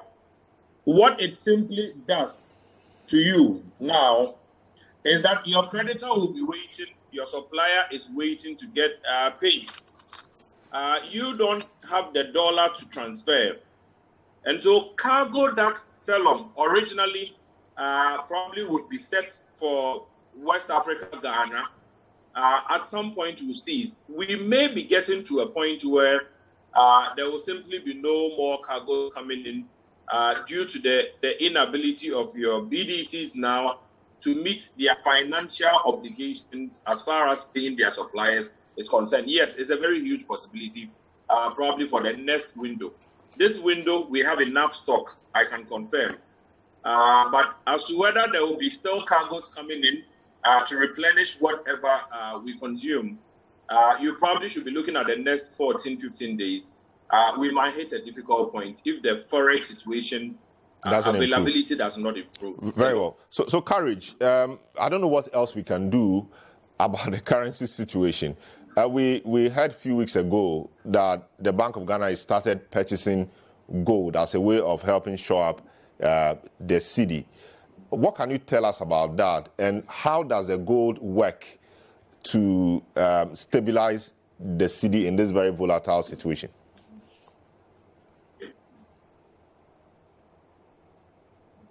Well, it's been the realization that we could actually accumulate reserve without necessarily doing so much. Bank of Ghana has Citi in reserves, and we produce gold in Ghana. You have the PPMC to certify some of these golds and all of that. So I think the realization is that why not use the Citi? We are paying the dollar equivalent of these golds and Citi and then add to your reserve. What it does is that you are boosting your reserve with some gold, which is easily tradable. And if investors and market players are concerned about reserves and its ability to meet your obligations, FX obligations and all of that, you can build up a short reserve from there to be able to at least cushion yourself, and you can actually trade this gold for real dollars, which you can use to manage your currency. Beyond gold, I think there has been also the initiative now to buy off from some of these mining companies, and most of these are adapters who bring in FX. You know, the surrender rule means that some of them bring the dollars, but based on their needs, Bank of Ghana could let them retain some parts of these. But there are times where they pay salaries in cedis, they meet other obligations in cedis, so they come to market. And there were instances that I think a few months where one company decided banks really auctions should be actually open to them, or they should have the right to refuse out on those. So all of these are ways to maybe mop up some hard needed position. In the meantime, really, I think the options available are we do moral switching. Let's calm everybody down, and that is why I thought the Ministry of Finance silence within this period where there's so much uncertainty is actually not helping. But you get a sense that people are spooked. People are on the edge, and they are on the edge for right reasons, really. Yes, but you get a sense that... Okay, so they are on the edge for the right reasons. Yes, I'm saying that you get a sense that people no longer trust the word of the finance ministry or officials of government, and so people don't expect much from them. You know, so there's even no point in this speaking because trust has been lost. Do you get that impression? Do you get that sense from your dealings with the market? Well, it could be a point. It could be a good point, yes, and of course, if you said stuff in the past severally and the actions deviate from the words really or the rhetoric, yes, I mean, trust is supposed to be won. And so on that score, people will be right to feel that there is even no trust. But the point is this: in the absence of official information, speculation will fill the gap. Mm-hmm. It's as simple as that. And so what is the government's narrative on the issues around? What is driving the uncertainty on the market? What is keeping people on the edge? How is government controlling that narrative? And I'm not saying come and explain yourself away, but give people official information, give people reason to want to think, let's hold on a bit. Yeah, so I saw some WhatsApp voicemail circulating, telling people government is about to restructure it to include T-bills, bonds, and all of that. So if you have your money, withdraw it now, and so that you avoid such. But what that voice note is failing to tell people is that bond valuations are almost 50% the face value now, for most of the local currency bonds, really.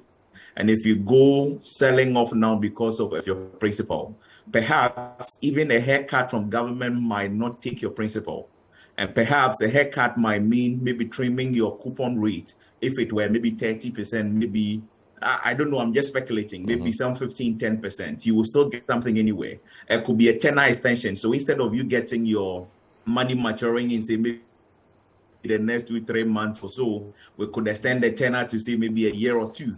It delays your liquidity needs, of course, of flows and all of that, but no doubt you get your money. If we begin to add juice to the conversation this way, people rest easy or breathe easy.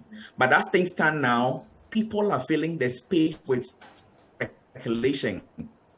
And it's the reason things will keep getting worse. So I think some moral switching, some regular official communication on government position on some of these things, and some reassurance to the market.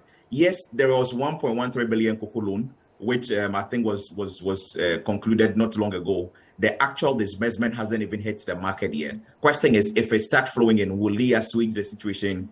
Probably to some extent, but given the level of demand on the market, really, I feel even that whole 1.13 billion could be consumed in just a few weeks if you allow it to come to the market. So necessarily, the Bank of Ghana must do their bit. I saw last time there was an action arresting some black market guys, really. We've long known that these people existed. I don't know why it took until now for us to take such actions. If we do not have proper institutional arrangements around trading FX, then people can actually carry some cedis, go change it to dollars and keep, because they have some FX needs maybe next year or something. But if there are rules around it where you have to declare your purpose for maybe purchasing an FX and do a whole lot of this declaration, probably to deter a lot of people. So regulation also needs to be looked at in a more holistic way. And then the whole arrangement around these gold miners, oil exporters, those things reflect hugely on our balance of payment accounts as part of our trade receipts, really. But what extent or what proportion of those amounts go into our reserve? The rules around FS repatriation and retention really needs to be looked at, so that we can ensure that at least Ghana gets its fair share of some of these flows, and we can use that effectively to manage the city. And so managing sentiment, to answer your question more directly, managing the sentiment, managing the narrative, and then improving to some extent regulation are the things we need to be doing now if we must get a handle on the city. Thank you, Courage. So, Dr. Mpabi, talking about inflation and how it's impacting the lives of the people, does it appear that the Bank of Ghana, is at its wit's end? We see them every now and then increasing the prime rate, and still the situation persists. Is that the only way the Bank of Ghana, in charge of monetary policy, can work to reduce inflation? And increasing the base rate or the prime rate presupposes that they are mopping up excess liquidity in the system. I doubt if that is the case. And if so, why can't we have a more innovative way of dealing with the problem of inflation? It keeps increasing. It was 33.7 or so, and now it is 37.2. We don't know what comes next, and the situation doesn't look good. Yes, so I think it's all down to at this particular time with the issue of confidence. The issue which was vividly raised by Courage is that in this economy, it's confidence that is everything. When confidence is low, it becomes really difficult to get things working. Look at what the Bank of Ghana is doing now, for example, with regards to the rate they are fixing. Bank of Ghana will fix their own artificial rate, but then the reality on the market is totally different. And you have an economy where people are repatriating profits. Investors are already cashing in order to move out their funds abroad. You have the hot money, as you like to call it in finance, which normally as an investor, you sit down and look which economy is the easiest for me to start moving my hot money or the money available to me across. But as investor confidence starts going down, these kind of hot monies will be rotating and moving around in jurisdictions which have high inflation with lower confidence to much more in economies where they believe that their investment will be safeguarded. So there's no easy way of going around this. But as you said, the Bank of Ghana has always believed that by raising the interest rate, we think inflation is going to come down. I think we go to the point where it's not working. And clearly, the market is going on a different direction, whereas the managers of the economy are also having a different understanding of what actually is going on in the economy. Looking around, to me, I think a deal with the IMF could bring back a bit of confidence, because by going to IMF, it's not only the loan that we are going to get, but also there's an element of policy credibility. There's an element of other investors now beginning to feel that their confidence will be restored. And also down to the issue, Courage raised again, on the issue of information management. The communication and getting to the very level of the ordinary Ghanaian at this crucial time is also very, very important. People need to feel that the government is on top of issues. But when confidence is going down, clearly whatever you're doing is not going to work. To me, I think our biggest bet now, aside whatever they are doing, is to have an IMF program. An IMF program which is fit for purpose, an IMF program which is not rushed through. We are also in a very delicate situation that the longer it stays, the more things keep getting difficult because people's confidence are going low. And neither could you also rush it. And IMF is not going to rush it anyway. IMF is certainly not going to, you're not going to force them to rush a program for you. But we have delayed, it has affected us, it's biting us hard as a country. But if we can have a policy in place as soon as possible, if government can keep their communication machinery open on what is going on with the IMF, for the investors to be able to now feel that there's a light behind the tunnel, I think things will change. But I really do think that our solution now, as we stand, there's no short term here. But Very well. The IMF now has the policy credibility to actually instill confidence in the economy. Very well. Doc, thanks so much. I come to Guta. Franklin will be with me for the next segment. So all of this happening, VAT invoicing, etc. Guta is asking shops in Accra and elsewhere to shut from Wednesday. Exactly so. What are you seeking to achieve? What are we seeking to achieve? Just in a minute or two. Yeah, to draw the attention of government, because we've been speaking and it's look like nobody's hearing and nobody's coming to the aid of the business community. You are not sympathetic to government in this difficult situation we find ourselves in. As much as we want to be sympathetic to government should also be sensitive to our plight. It's two-way affair. Yeah. What is the point being in business and you are losing business? Businesses are bleeding. I said some of them are in intensive care, getting ready to go to wherever they came from. So it's a worrying situation. It's a challenge. So we want to, it's a way of protest to send our displeasure about what is going on in the country at the moment in terms of business, where business are not doing too well and you keep on adding to taxes. We think it's not the right timing and the government must come again. So we're asking our members to put down their gloves and then close down their shop from Wednesday, and we'll come back with the day we want to open to send a message to government. You see, the doctor spoke about IMF. This is not the first time we're going to IMF. We've been to IMF several times, and our problem is still pertains. So there's something fundamental that we're not doing right as a country. For how long can we be with IMF? IMF will come and bail us out. Well, let's give ourselves some years. When was the last time they bailed us out? Which year was that? When we finished around 2019. Exactly. And then we are in 22.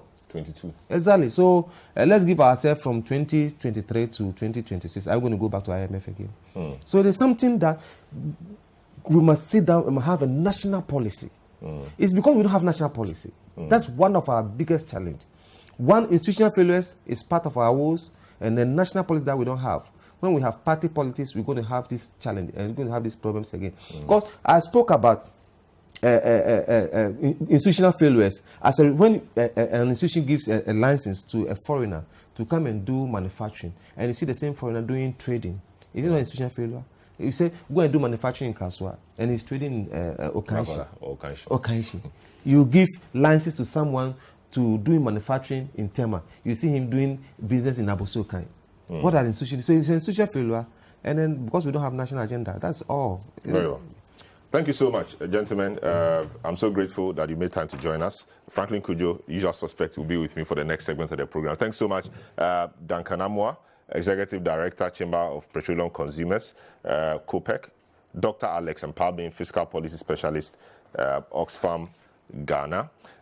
Courage Boti is a currency analyst and economist and research lead at GCB Capital Limited.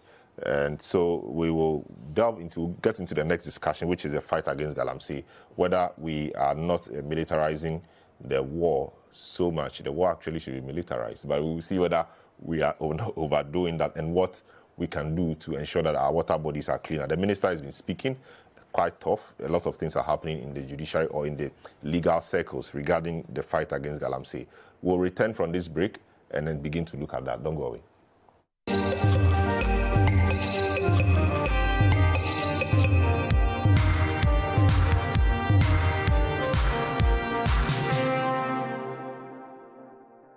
After World Cup 2022, my visa is to be phone bang, home theater bang, TV bẹ́ẹ̀ sí ló ń bẹ̀rẹ̀ nù. Hisense TV. Hisense TV.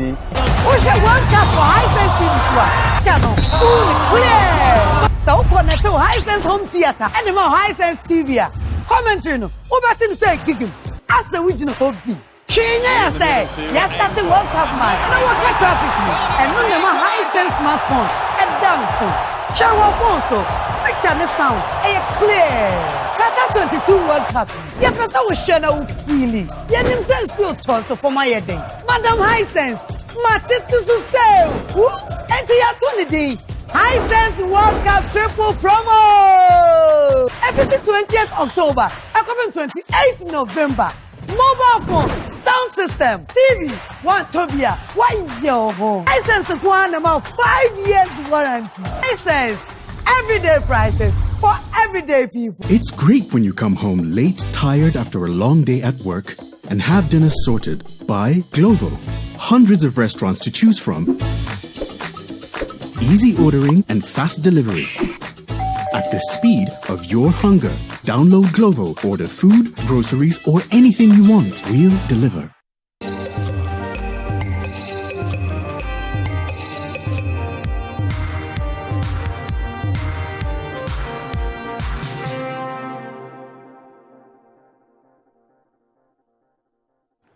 Yeah, welcome back to The Big Issue on 97.3 Citi FM and on Citi TV. You can join the discussion on WhatsApp on 0550585832, or you can go to Facebook and look for Citi TV, join the live feed there, and you can drop your comments and we'll read the comments out to the rest of the world. Now we are getting into the Galamsey discussion. The discussion on Galamsey doesn't appear to be going away.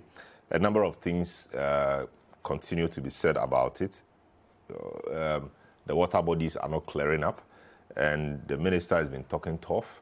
The media coalition against Galamsey has also been talking tough. Indeed, they are asking for a suspension or a halt of all Galamsey or small-scale mining activities so that the water bodies and the forest can regenerate.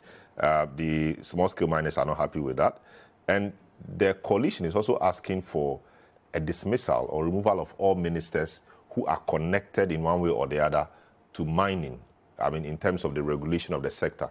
And so the regional ministers in whose regions Galamsey occurs, the ministers who have direct connection with supervising the sector, once they do not do well or once we have a bad situation at hand, the coalition says they should all go home.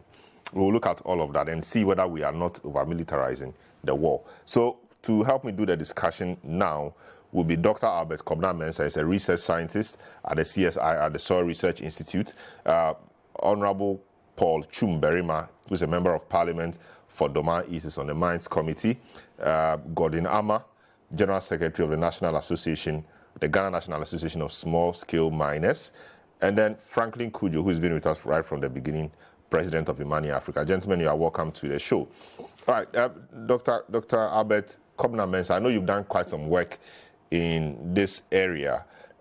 Given where we are now, what do you think, from what you have done so far, is the next thing to do? Will you say that the new wave of enthusiasm in getting this fight won is the right way to go? Are we backing our words with enough action, or is just business as usual, rhetorics? Thank you so much for the opportunity. My greetings to your co-panelists, and I'm glad to meet Godwin on the show. It's my second time of meeting him on such discussion. And greetings to all your listeners. Let me begin the discussion this way about about Galamsey. Galamsey has been with us for over a century. In fact, we have been mining for a long period of time before the arrival of large-scale mines. But then the use of the military against artisanal miners is quite not new. I was on your show the other time, and I gave the chronology of events that led us here. But then one thing we have observed is that the miners still keep returning to mining sites, which means that there must be something wrong with the approach about the use of the military. Now, let me give you a brief background about the reforms that have been taken against artisanal miners so far. We realize that 6 main reforms have been taken. 6 main reforms. One of the reforms is the use of enactment, which involves the use of the law, policies, and also other regulatory instruments. We did an analysis from 1980 to 2016 and to 2020, and we realized that out of the mining laws, we have had more than 30 mining laws enacted to regulate the sector. And out of these mining laws, only 11 contain snippets of information to deal with artisanal small-scale mining sector. That, in a way, people may argue that the law is in a way biased against artisanal miners, but we will come to that argument later. Then the second reform that have been taken towards the sector is the use of ban. And we know that in 2017, the small-scale mining, including the artisanal small-scale mining, also including the registered ones, were banned in 2017. In fact, it was meant to last for 6 months. Later, it lasted for close to 2 years. And the other reform that have been taken so far is the setup of the interministerial committee, which also happened in 2017 as part of the ban. Then another reform that have been taken also is the use of the military. Then another reform that has been taken is the community mining. We also have alternative livelihood program. So all these reforms have been taken in order to reform the sector. But we ask ourselves, how come the sector is so bedeviled with informality and also bedeviled with illegality? Now, let me dwell my discussion on the use of the ban, the use of the military in particular, and I'll come to alternative livelihood program in brief. Now, let me talk about the use of the military. I will not go into detail because I was on your show, I think 2 weeks ago, and I gave the chronology of events. The use of the military started in 1989. Actually, small-scale mining or artisanal mining used to happen before 1989 when the PNDC law 218 came into being as part of the economic recovery program. So that sort of made their activity illegal. And so before you be able to mine, you are supposed to obtain licensure from the appropriate quarters before you can mine. It is so because any mineral found in the earth is vested in the president. And so in the PNDC law 218, the small scale mining law, any Ghanaian that is above 18 years can apply for licensure to mine. And it stipulates that that particular sector is only for the people of Ghana. So that is what happened. So the use of the military against artisanal miners started in 1980. Now, in the 1980s, the government used to use the police to chase the miners into the bush. Then we came to 1990. The use of the military also happened when people were arrested, they were brought before court, and there were several human rights abuses associated with that particular regime. Then we came to 2006. In 2006, we had the government also set up a military task force named Operation Fight Illegal Mining. Now, what happens is that all these operations have similar characteristics, similar approaches, but different names. And at the end of the day, we see that the miners will always return. Then we came to 2013. The then government also set up a military task force against artisanal miners, and that led to the deportation of more than 4,000 Chinese miners in the country. And that one also resulted in human rights abuses.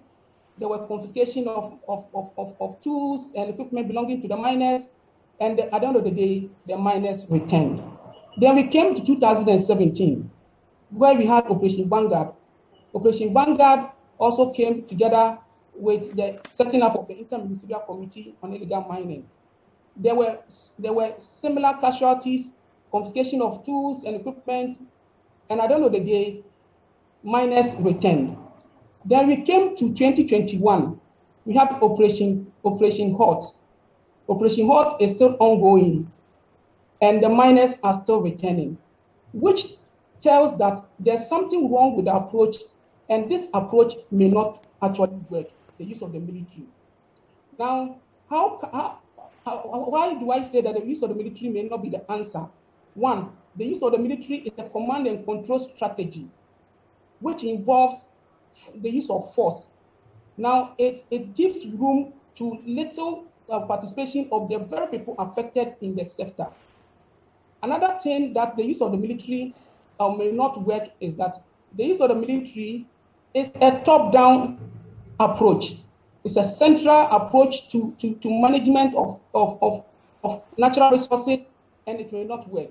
Now, when you come to the blueprint of sustainable development in the 21st century, according to Agenda 21, Agenda 21 principle number 10 states that any developmental project that devoids the effective participation of the very people affected will lead to creation of white elephant.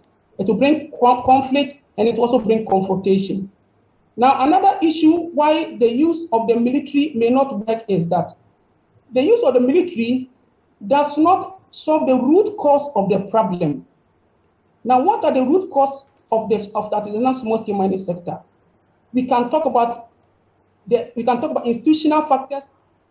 We can talk about technological factors. We can talk about political factors. We can talk about economic factors. We can talk about social factors, and what have you. Now, all these factors are not actually being dealt with by the use of the military, because the use of the military is a jackboot approach. Now, let me take you to the economic factors, and I will narrow down to some of the nitty-gritties of the other factors that militate against right reforms of the sector. Now, in the economic sector, you realize that people get into that small-scale mining because of unemployment. That is one. I know that people may disagree with me that people enter into small-scale mining because of greed. Research has established that people who enter into small-scale mining do not do so because of greed, but they do so out of the will to escape poverty, because poverty is endemic in mining communities. So they enter in order to escape poverty. Now, when someone is driven by livelihood motive, you realize that that person will pay less attention to any enactment, and realize that people are hungry in mining communities. Mining communities is a remnant of degradation. It's a remnant of poverty. This is a community where large-scale mining corporations are happening, and the people therein are not getting employed, because they say that the people in the mining communities do not have the sophisticated training for them to be employed. So because of that, the people are always ravaged, and they are living in poverty. Now, because they are living in poverty, they will go to every extent to dig the land, because they say it is better to die looking for food than to sit and die out of hunger. So we should look at poverty. Another issue is unemployment in mining communities. Now, there have been several studies that have linked how people who are unemployed have been saved by artisanal small-scale mining sector. This work has been done by Hilson. It has been also done by one Atta. Now, Atta found that in the small-scale mining sector, people who are graduates, who hold master degrees, others hold bachelor degrees, these people have lost hope of securing employment, and they were saved by the artisanal small-scale mining sector. So people enter because of this economic reason. Now let's come to the social reasons why people enter into the artisanal small-scale mining sector, and why the jackboot approach may not actually help. So one social factor is that the miners see the mining as a way of life. Now they see it as a way of life before the arrival of the large-scale mining corporations. Now, because they see the mining as a way of their life, they feel entitled to dig the land, because they feel that they are living on their lands, and their lands have been given to large-scale corporations when they are not being employed. So because of that, they say they are going to dig for justice. So they feel entitled to dig their own land. So this is another social factor that must be taken into consideration. That the mining forms an integral component of the mining of the mining communities. And so when something forms an integral component of the mining community, you do not go and use force to take it away from them. Another factor that has also happened is institutional. We realize that in the small-scale mining sector, for instance, if you want to register your small-scale mining business, there's lack of decentralization of the small-scale mining offices. Miners are traveling long distances from the various places where the production is taking place to Accra before they can get their license. Now, others have complained that it takes them long period of time before they can get their licenses. People talk about 2 years and over in order to get their licenses. Another issue is that they go through very cumbersome bureaucratic processes before they can get their licenses being renewed and also being obtained for their mines. And also,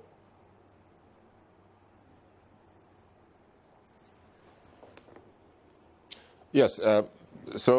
Doc, making very good points before. I mean, his line. I mean, his feed froze. We hope he joins us again. But whilst he tries to get his feedback, we want to speak to. Yes, I can hear you now. Okay, so go ahead. Your line or your feed froze a bit. Yes. Instead of people to pay the right fees because of corruption and stuff, they end up paying exorbitant fees before they can get their licenses obtained. And all these factors are those things that should be looked at. Another issue is in terms of institutional. Let's come to political.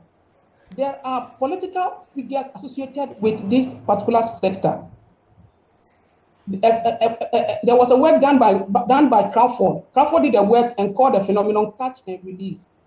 Catch and release is a phenomenon whereby people are arrested in the sector, and because they have connections with powerful people, they are released. There are chiefs that are also reported to be connected with the sector. For instance, the Interministerial Committee that was set in 2017, this committee was made up of political figures instead of technocrats. Now, when we have all these political factors being in place, it becomes difficult for people. It becomes difficult for people to actually stop the illegality, and so you use the military, but it is not going to work. Another issue that has also militated against successful implementation of reforms in the sector is corruption. We have people who are put at the helm of affairs, who have become private citizens, and they sought rent instead of them to put the national interest topmost priority. They actually sought rent and they put their interest topmost priority. We saw in the video, analysis video, where the interministerial secretary was caught in receiving bribe, and all these things should be taken a look at. He has denied that though. He has denied that though. So, but of course, you are speaking about the video, so we can proceed. Even though he has denied that, yes. Even if he has denied, there are reports of still corruption still happening in the system. And all these things militate against successful implementation of any reforms taken. So any reforms taken in the sector should take a look at this kind of root causes and deal with the root causes. And that we should bear it in mind that no amount of military strategy can stop the people from mining. Now, permit me to add that when it comes to the mining sector, the real sector that has the leverage to actually ameliorate poverty in mining communities is the small scale and not the large scale. There was a work done by Gamu 2015. He analyzed 52 empirical cases. Out of the 52 empirical cases, he was analyzing and asking to see, is it the small scale mining sector that will lead to amelioration of poverty or the large scale? It will interest you to know that the large scale mining sector was found to deepen poverty, and that artisanal small scale mining was actually found to liberate the people out of poverty. People will find this to be weird, but these are the reasons. One, when it comes to the large scale mining corporations, they operate what is called enclave economy. To bring it down for everybody to understand, it means that the large scale mining corporations require sophisticated skills before one can be employed. Now, these skills are lacking in mining communities. Because they are lacking, large-scale mining corporations are operating in mining communities, but they are not employing the people. Now, when they are not employing the people, now the other sector that can absorb these people is the small scale, because it doesn't need sophisticated technology or skills for one to be employed.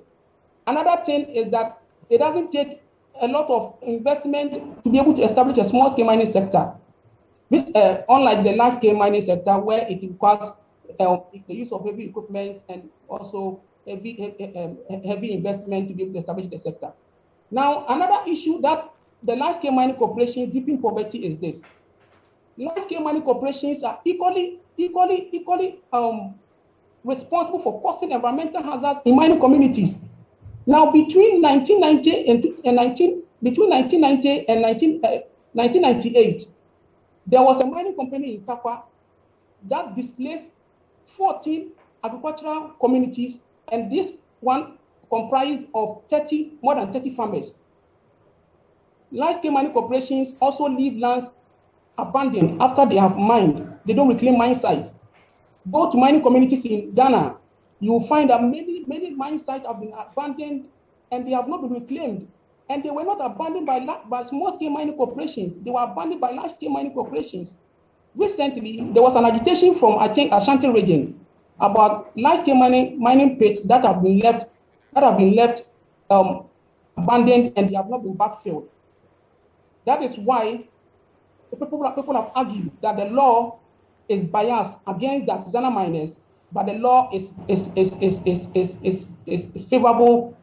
The law is favorable in terms of the large-scale mining corporations, because they also cause environmental nuisance.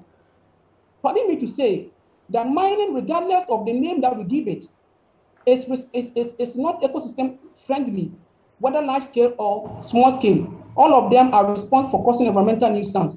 But then when you put in place the appropriate technologies, the appropriate mechanisms, they will take the measures to protect the environment and to safeguard the health of the people. Why do you think that the large-scale mining corporations seem to be doing something right, but the small-scale mining is always causing environmental havoc? Because they are left to their fate. I see. So I will let you hold on to that point. We'll come back to you on that. Let me go around and speak to your co-panelists. Very important points you have raised. A lot of them are deeply rooted in research, and indeed, that is quite interesting.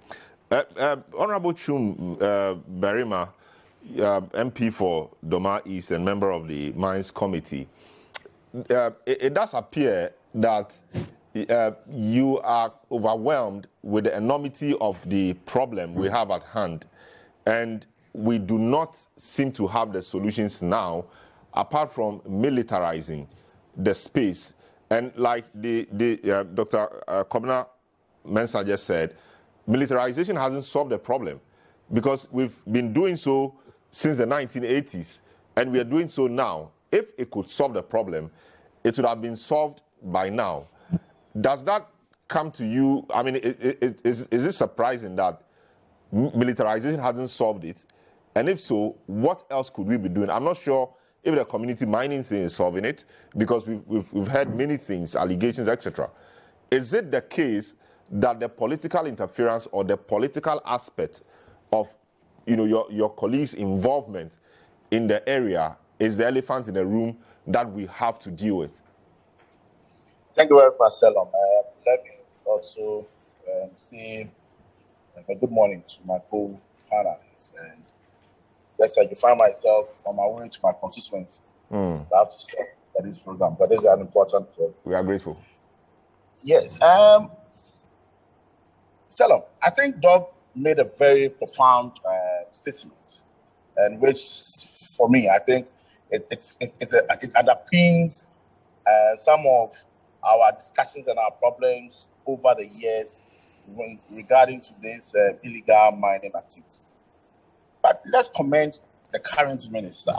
I think he has been very vociferous on this illegal mining. He is doing everything in his power to ensure we may not be able to eradicate it, but bring it to its minimum level. No, and I think we saw the Honorable Peter Mewu also do quite a similar thing, if not more. But the situation hasn't really changed. It's rather worsened.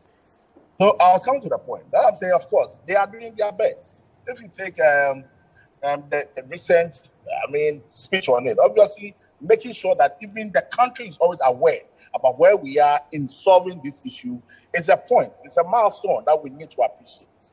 Indeed, Doug was saying that militarization, and you were saying the same thing. Salom, on a more serious note, the only people or the only option we have now is the military. Why? Because they have, in terms of the facilities that we may need to fight it accurately, they have the Air Force. Those people will help us with the area view, the direct areas that we can go. They have the Navy for the rivers and all that, patrolling over the rivers and all that. They have the Army who are trained in the bushes and all that. So clearly, they are the people that we can use now. Why are they the people? Because, as you said, if we don't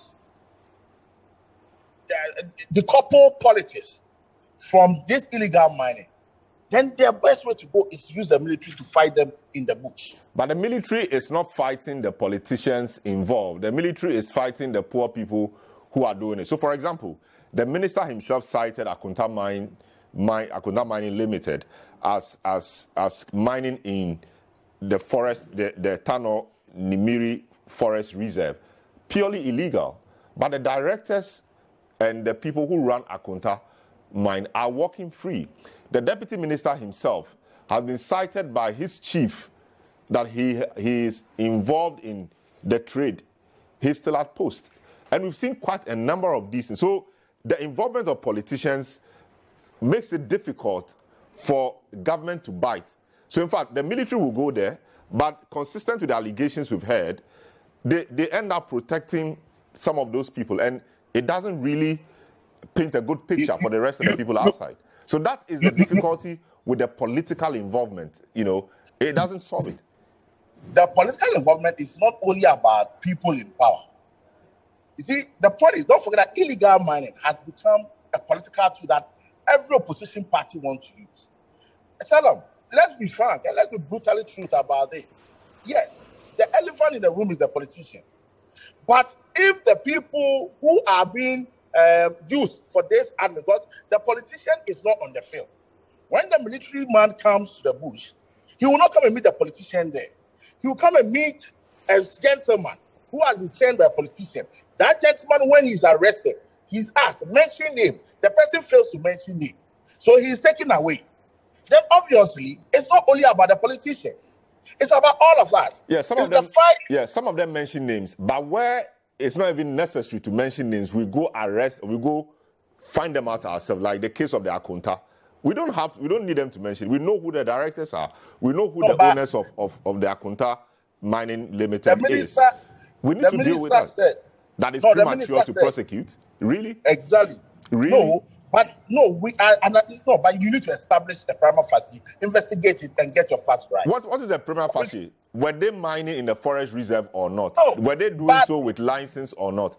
Why did they halt their mining activities in the forest reserve? Why? Forest reserve in the first place, we should not mine. But they were mining there. And so the fact that they were stopped meant that they were doing something there. Is that not enough to what the minister said. Investigations? That's what the minister said. The minister is cracking up. The minister said everybody who is involved, and if you listen to him the other day at his press conference, that everybody who has been mentioned or is involved will not go scot-free, regardless of political color.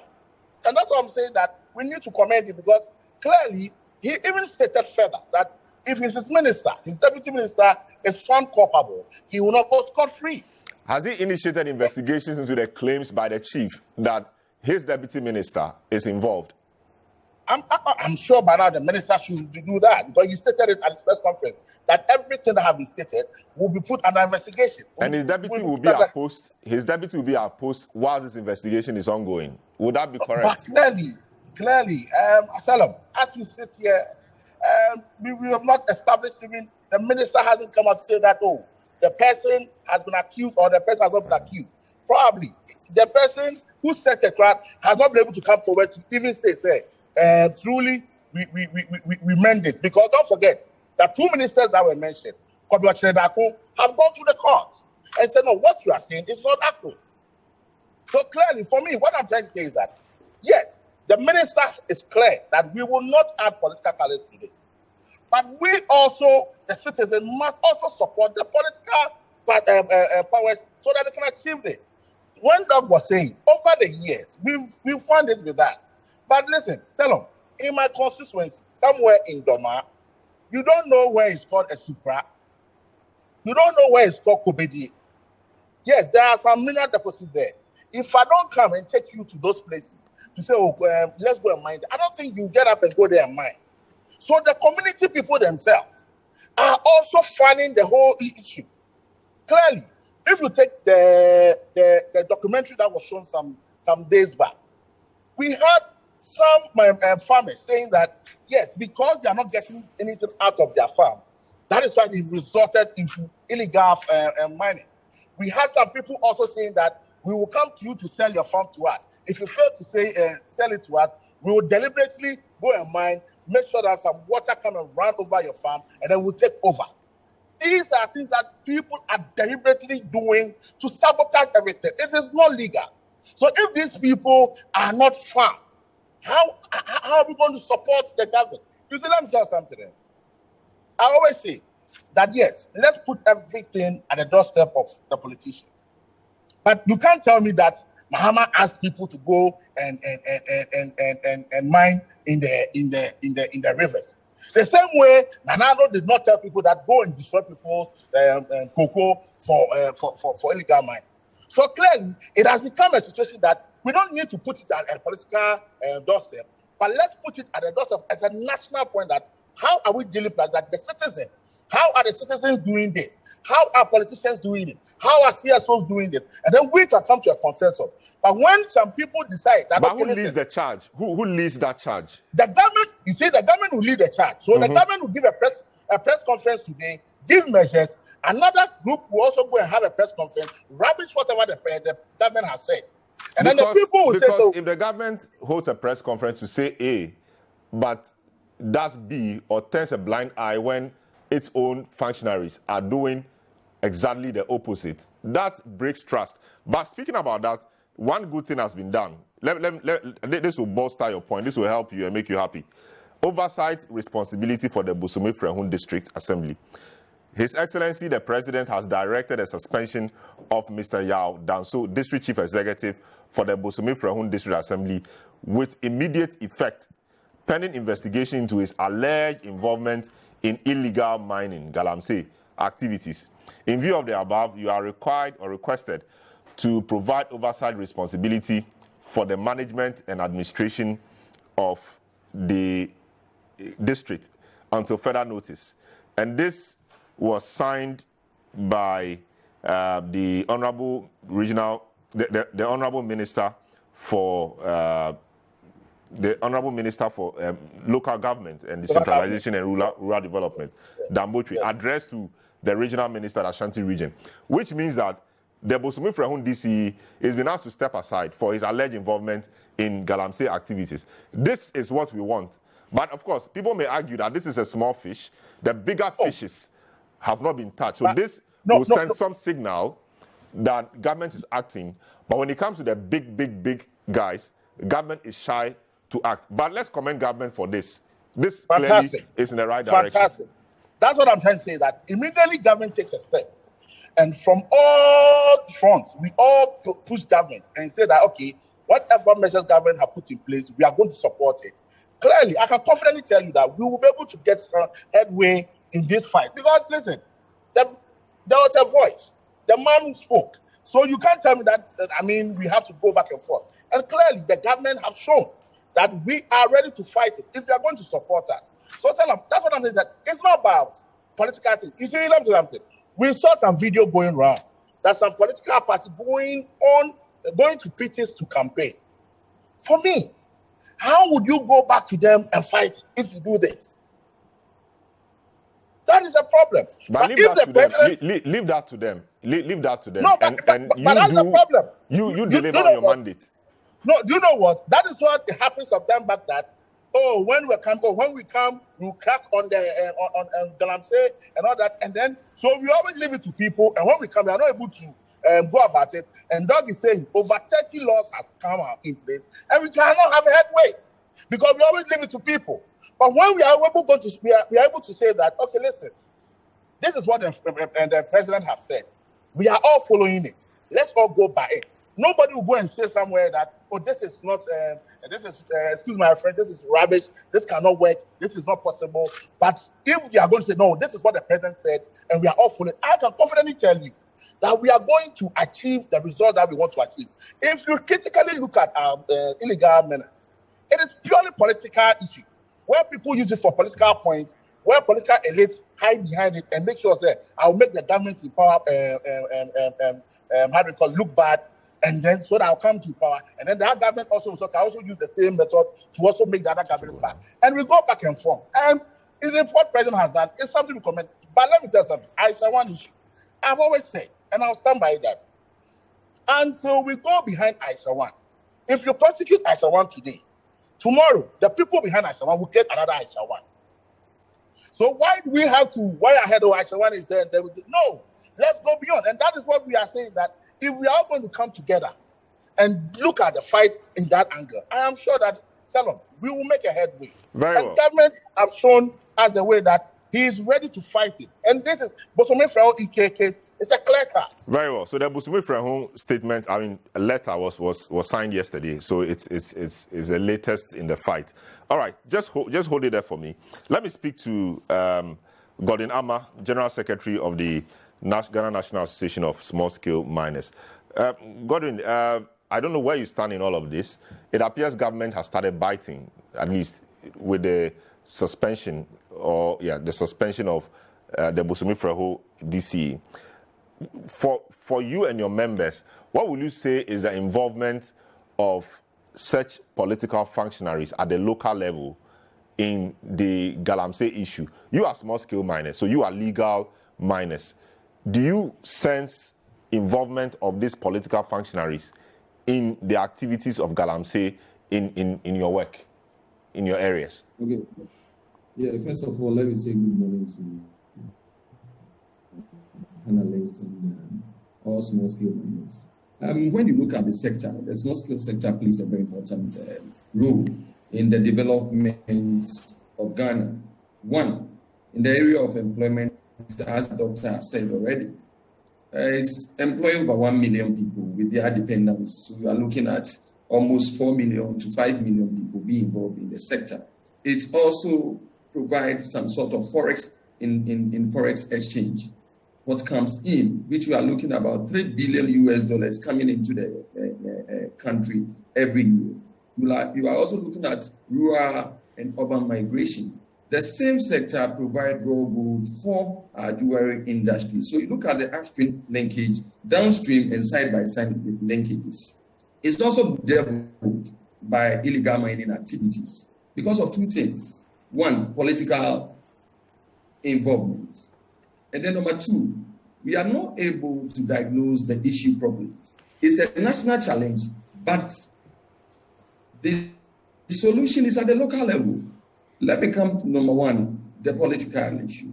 A lot of us have seen that over the years, successive governments, when I am in power, because you are looking about 4 to 5 million votes, these are people that have votes. So every political party will be using the sector to amass votes. So in that case, what happens is, first year, when I come to office, I'll turn blind eye on issues of illegal mining. Then it goes to the second year. Then we start making noise about it. Third year to fourth year in our politics, that is where we are having the campaigns and all that. So you realize that during that time, this issue of illegal mining is not discussed at all because it's an year to elections. So we are being deviled by this issue of political interference in there. One is saying that let me leave it because it's 1 year to elections. So the illegality will continue. Our water bodies will be polluted and all that. So the two political parties, the leading political parties, should see that if this country destroys, they are nowhere. who are you going to rule? Because Party A is saying, let's say NPP is saying, I want to bring this intervention. When NDC is in opposition, they will say, look, when I come, I'll make sure you work. And you can see the negative footprints. So these two political parties should work together. They are the leading political parties. They should work together and look at Project Ghana, not their individual political parties that they want to, power that they want to glitch onto. At the end of the day, if Ghana is destroyed, who are you going to rule? So let's put that politics aside. Number two, it's a national issue, but at the local level. What do we see? Mining is done at the community and communities and at the local level. You have representation of government, which is the district assemblies. What are they doing? You look at the Minerals and Mining Act, we have the district mining committees that are set at the local level to manage galamsey or illegal mining at the communities and all that. But when you look at what is going on, the same politics is going on in that particular space. Most of the DCs in these mining communities are not adhering to what the orders that are coming from the national level. They are interested in working and making sure that they don't become unpopular. So even when you send people to go in to fight this galamsey, some of them even interferes and they make sure that it doesn't work on the ground. I am happy that the president met them because that is where the solution is. They chair the district mining committees, they have the dissect. So if we are able to manage and ensure that if they don't work properly, or you check and you assess them based on their KPIs, their key performance indicators, and you realize that galamsey is all over, that person is not fit to be in the district. We should be able to use that because the evidence is clear. We don't need any evidence anywhere. You realize that the district, there's galamsey all over, people are mining, water bodies are polluted and all that. So these people should be kicked off and bring people who have the environment at heart. Another area that we are finding it difficult, or why we are not making it, is the use of political people to lead instead of using technical people who understand mining. When you use political people to lead, what happens? Because anytime they take any decision, they will be attacked and they need votes. So at the end of the day, they will relax. So let the technical people be at the front. Let's give them the political backing so that they will lead and ensure that the right thing is done. If this is done, it's going to help us too. Then, when it comes to the issue of chemicals, we don't have proper research in place. So you hear people talking about water is polluted with mercury, cocoa, we have chemicals. What type of chemical is in the cocoa? What type of chemical is in the river body? We should always back our issue or fact with research. If we don't have proper research, we just sit. And so the water is polluted. You can see very brown colored water and you can see crystal clear water. The crystal clear water can be highly polluted, even than what we see the brown because of the turbidity level. I'm not saying that these river bodies that you see that are brown in color, I support people dredging it. We also miss the fact that political using the military over the years, we always have short-term gains, but we be there forever. So when you want to use short-term based measures to manage a long-term issue, there is no way we are going to win. Very well. So that's Godinama. We'll come back to you on your views on the militarization, like you just started. We'll also come back to, after the break, because I need to take a break now, to Franklin Cudjoe to give us his own assessment of the renewed commitment to the fight against galamsey. We have seen also right now that the president has directed a suspension of the Busumi Frehu DC for galamsey-related alleged offenses. Is this the right way to go? Is it enough? Or is just a small fish, as we say? We'll return, take Franklin Cudjoe's views on this, and then we'll get back to Dr. Kobna Mensah for his solutions or recommendations, because he's a researcher, on the way forward. Don't go away.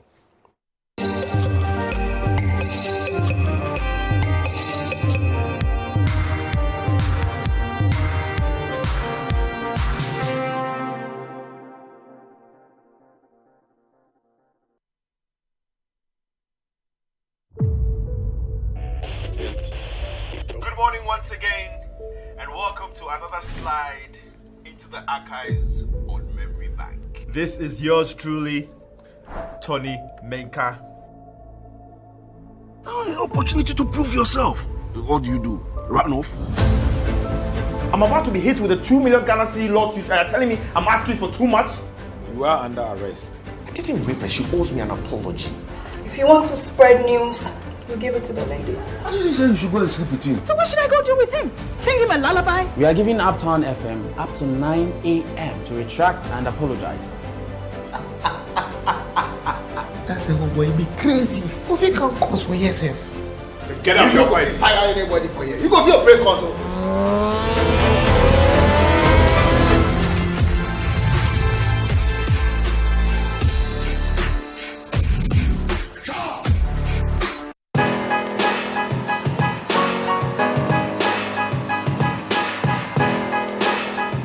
Aside raising funding and be a unicorn, the main goal is to impact life, to enrich minds, to know that the African youth is capable of changing the narrative, taking charge of their lives, whether it's running a business or working for a company. I fell in love with the opportunity to work with young people and channel their energy to nation building. It's my job, once you join the team, to figure out how best you can use the strengths and even the weaknesses you have to advance the cause to prosperity for 1 billion people. The generation before us helped us, and then we help the next generation. Well, our struggles may be singular, but our destinies are shared.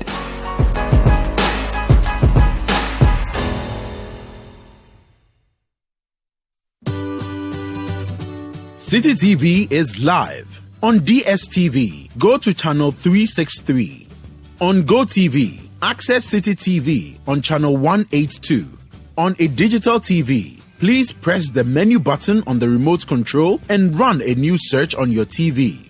Take note that without an antenna, you cannot access Citi TV on your television. Citi TV can be accessed on a free-to-air digital box like the GoTV and StarTimes box. Citi TV. It's your world.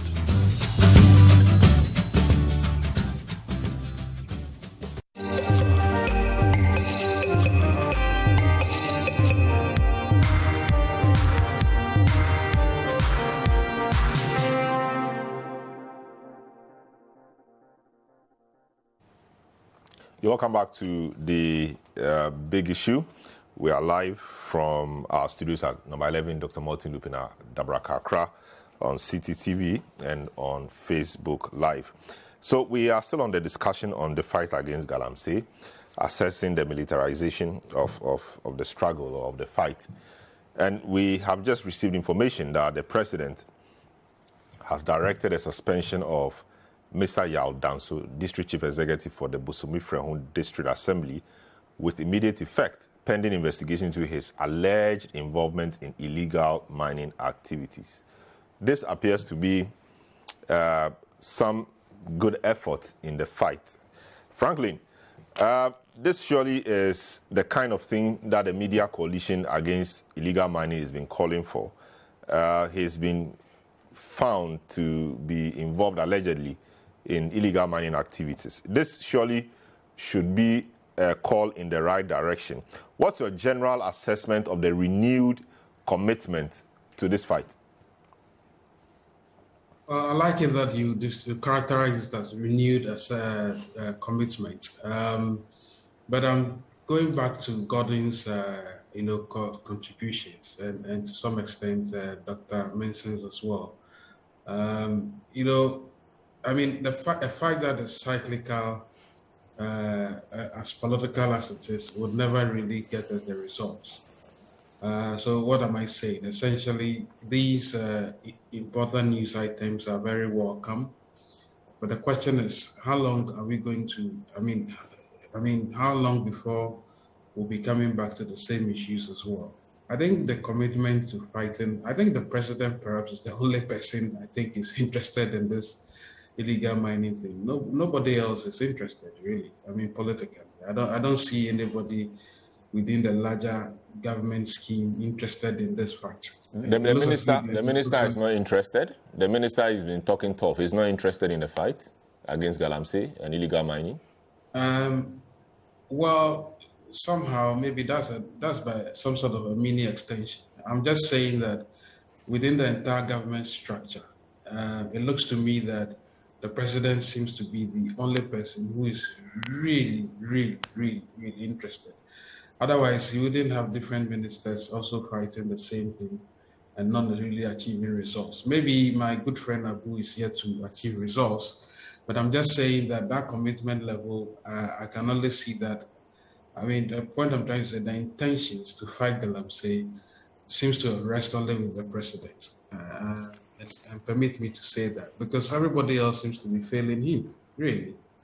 And that's exactly what it takes. I don't think I have anything significant to add.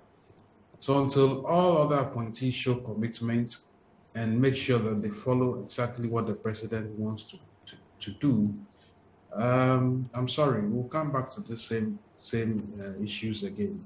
Unfortunately, this is a matter that is like it's an overdressed issue. We discuss it ad infinitum. Nothing substantial I'd like to add, except to say that, look, everybody within the government structure, people who interface with these miners, must help the president to deal with it. That's all I've got to say. I see. All right. So let me go back to Gordon. So have you had any interaction with the military, in your line of work before, and what has that been, if any? Yes, we've had it. Now we've been able to engage them because when they come, because they are not technical people. When you are mining, you open the belly of the earth, you bring the minerals out, the ore out, you treat it. So when you come to the mining areas, both large, small, whatever, medium and all that, you see that the earth has been opened. Most of them even don't understand. They will ask you, why have you even opened pits? How can you mine without open pits?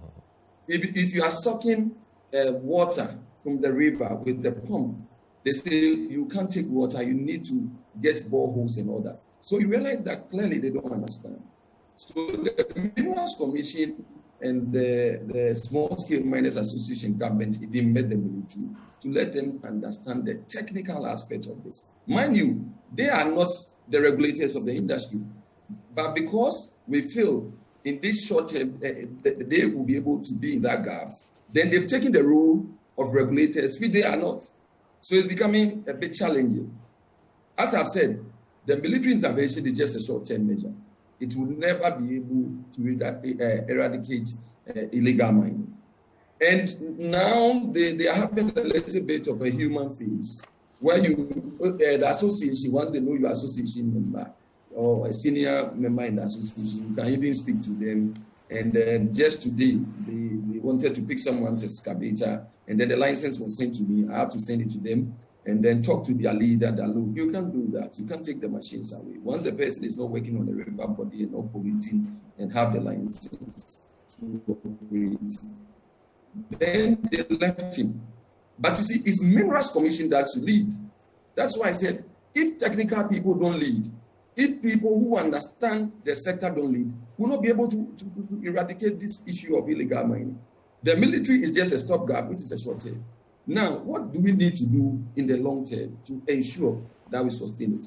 Number one, we should identify the low-hanging fruit, which is the river pollution. And 95% of the pollution is done by these dredges. So what then do we do? One, the chamfan that they use, without the chamfan engine that was introduced by the Chinese, nobody can dredge. That's why those days you don't see anyone dredging, because we don't have the technology, we don't have the equipment that we use to do the dredging. So this chamfan comes through the ports. Why can't we restrict the chamfans? If we restrict it, these people cannot get it to go and use and then build their barges and use it to dredge. The chamfan and then the sockets that they use, the gravel soaking this thing that they use to soak the river beds and pollute the water, 95% is caused by these people. So when we limit the use of these chamfans and we make it very difficult for them to get, Then at the end of the day, if you don't get this equipment, they cannot build their boats because it's very cheap. If you have 5,500 cedis, you can get a boat on the river. You don't pay compensation to anybody. You just go in. And so once we've identified that 95% is these people, let us deal with that. Then the next issue is we go to the land and see who are the people who are washing directly into the river bodies. But it's like we are fighting the whole thing without focusing on what is causing the pollution. Now, government also is training some of the intervention, the training of, how do you call it, the river wards or river guards. We met with the ministry. Now, the Ghana National Association of Small-Scale Miners, we've adopted the Brain River, and we are working closely with UMAT. What we'll be doing first is to get a baseline study and look at the turbidity level of the river bodies. And we'll be working every month, we'll be checking it. And we've done it before because we worked with the Ghana Water Company in 2017. And we realized that the turbidity levels started changing. And Ghana Water even came out that they are now getting clearer water to treat. So we are not going to relent on our efforts. We are going to use the self-policing policy which the association will be leading and working with the DCs. Just last 2 weeks, we've been able to take over 500 to 600 chamfans that are operating within 1 kilometer radius of the river bodies. So the focus should be there. The focus should be on the river bodies. Number two, the use of technology. During the Interministerial Committee on Illegal Mining, 120 drones pilots were trained. They had drones that they showed to the whole public, which we know the media were also invited. Where are the drones? That will be used to do constant monitoring. We spent over $3 million on this. We've trained so many people, 120 people at UMAT. They are not doing anything. So it's like when we take one policy, we start with, it's not properly coordinated. They also came up with, that is one good thing that came from the Interministerial Committee, which is the Galam Stop app, where you'll be able to get all the small-scale miners who have licenses on the app. You sit in the office, you have interface with the district assemblies, the EP and all that. It's like a one-stop shop that you can identify where someone is if you get the geo coordinates. You put it in, you know whether the person is operating legally or not illegally. They developed this app. I don't know where the app is. We came up with the MMIP from the ministry. We don't know where these things are. So at the end of the day, it's like we don't continue on anything, and we've been doing this. Why do you say you don't know where the app is? The app should be on your phone or on your device. No, we are not operating. We are not operating. We are not operating with these apps. I remember that when you click on it, like the typical case of someone working the forest reserve, you'll be able to know. You pick the coordinates. You know this area have not been issued with a license, so it's illegal mining, and you can use that with a satellite the image, and then you use it as part of your listing to back your evidence. These things are all not done. So the fight is like we'll touch one and then leave. There's no proper coordination. What I will say that with the current minister, what he is doing now is to bring some of these things that will be able to sustain the fight. A typical example also is the use of tracking device. They met the association and then they did a pilot project. I tell you, when you go outside your coordinates, if your excavator is properly tracked and you go outside your coordinates, the machine will cease by itself. It will not function. They've done the pilot, and we pray that these things should be rolled out quickly. Another thing is the MCAS, the Mineral Cadastral Administrative System, which have made licensing regime simplified. I can sit in my house. I have when I send my everything on my mobile phone, I can send my application, and within 2 weeks it's done. It's gone to the minister's office, and if it's signed, latest by 1.5 or 2 months. Those days, you will take about 3-4 years, and you will not got your license. So people even don't go in for license for you to know their address, and they will just go and mine anyhow. This is an intervention that have come in that's going to work. We look at the issue of community mining, that we as an association sat way back, and then we realize that this is going to help so that it will serve as an alternative livelihood support program for them. This thing has been rolled out. Governments have rolled most of them out. The documentation and everything is perfect. You need systems in place to ensure that you engage in community mining. What are we seeing now? Areas that community mining are giving, some DCs think when you are working within the community mining, you don't need to get a license. So they also issue places to people to go and mine illegally. That is why I say the solution is at a local level. And some of these DCs who are making sure that government don't succeed in this fight, they should be dealt with.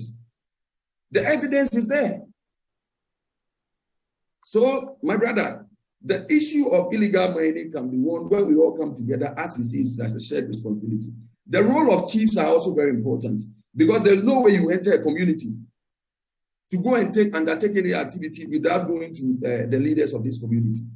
Some or most of these chiefs are claiming that they don't know that people are working in their communities. How can we believe this? If we love our communities and if we love our country, how can we lie like this?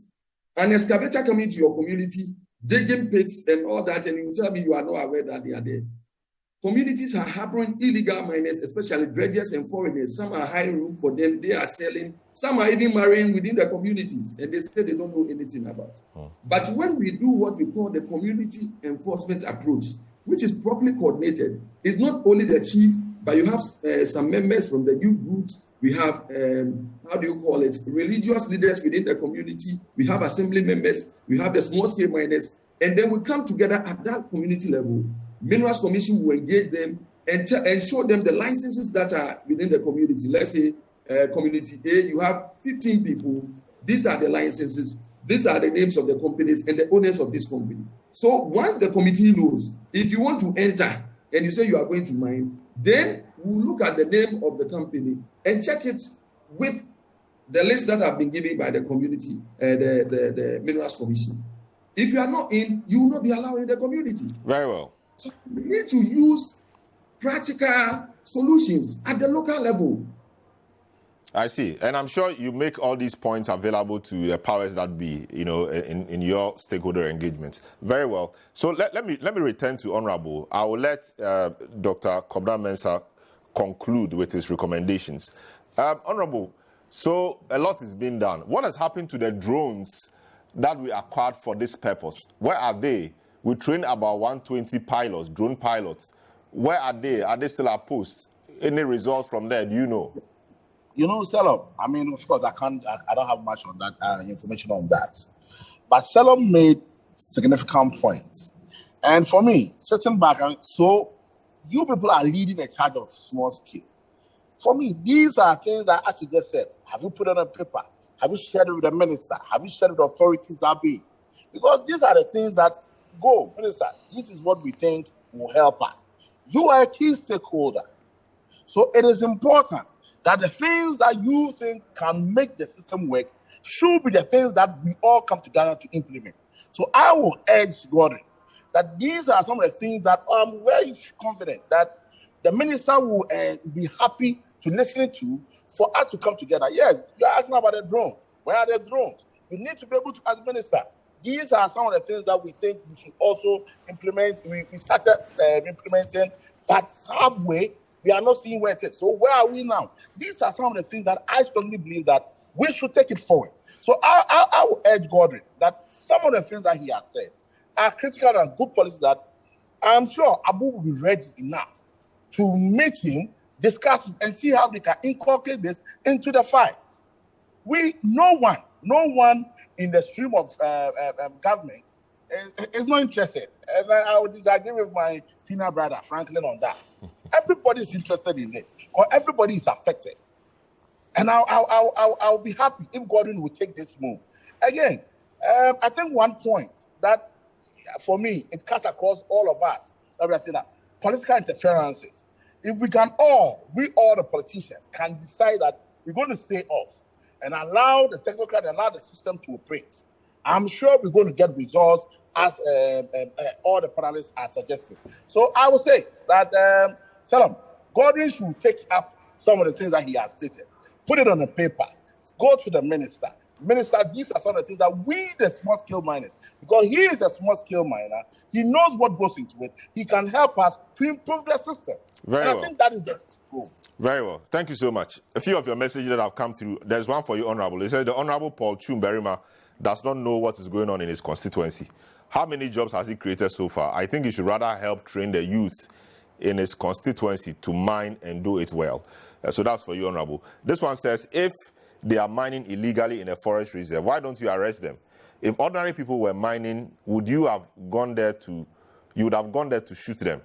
This company belongs to an MPP chairman, so they should halt. This is egregious, you say, is Alex Duane in London. This one says, Galamsey is an unnecessary diversion. The public is oblivious to the real destruction to Ghana, which is done by large mining companies. Good morning. This government is pretending to be fighting Galamsey by holding on to Aisha 1 to let Ghanaians see they are doing something. This is an embarrassment to the country. Why is Wood to me still walking free? This is from Alaji Haruna in Ashaman. All right, Dr. Albert Kobina Mensah, you have the final word on this. Can you help us appreciate some of the recommendations you would want us to see, from government, recommendations from your research you want government to see or all of us to see in this fight so we can win it? Thank you so much. I think the panelists have made wonderful submissions, and those coming from Godwin, who is more practical on the field, they are really cogent. And I think when implemented will help. I would like to add a few. In 2 minutes. In fact, we have to do what is called self-regulation. In self-regulation, we have to use the miners themselves to regulate their own activities. Because the miners understand themselves and they can speak languages that they can understand. They know where their friends are hiding in the bush, and they can even help the soldiers. But when you use the soldiers who live in Accra to come to communities where they don't know, they will resist. Self-regulation is key. Second point, let us aim to regulate the sector by, for example, establishing a central processing plant. We can establish a central processing plant to process their gold. And I think that this research, the research that have been done on this on a number of occasions, and human people can also help. The use of professional engineers in the sector can also really help. Another issue is effective regulation of the sector. What about a mini environmental impact assessment? Let us aim to make sure that we regularize the sector for the benefit of the people in mining communities, and that artisanal small-scale mining cannot be stopped because it is the fulcrum around which all other activities and economic activities revolve in mining communities. So let us use what exists in the mining community to see how we can use to ameliorate poverty and to lift people out of poverty in these areas. Thank you so much. All right. Thank you so much, Dr. Albert Kobina Mensah. So this is how we conclude today's edition of The Big Issue. My guests for this segment have been Franklin Kudjo, President of Imani Africa, who these days, I'm not sure visits Lolobi that much because he doesn't have an MP, I'm sure. All right. And Godwin Amma, who is General Secretary of the Ghana National Association of Small-Scale Miners. Of course, you just heard Dr. Albert Kobina Mensah. He's a research scientist at the CSIR, Soil Research Institute, and Honorable Paul Chum Beruma, MP for Doma East. Thank you so much for doing the listening and for watching. We'll be back same time next week with another exciting episode of The Big Issue. My name is Selom Adunu. Have a good afternoon.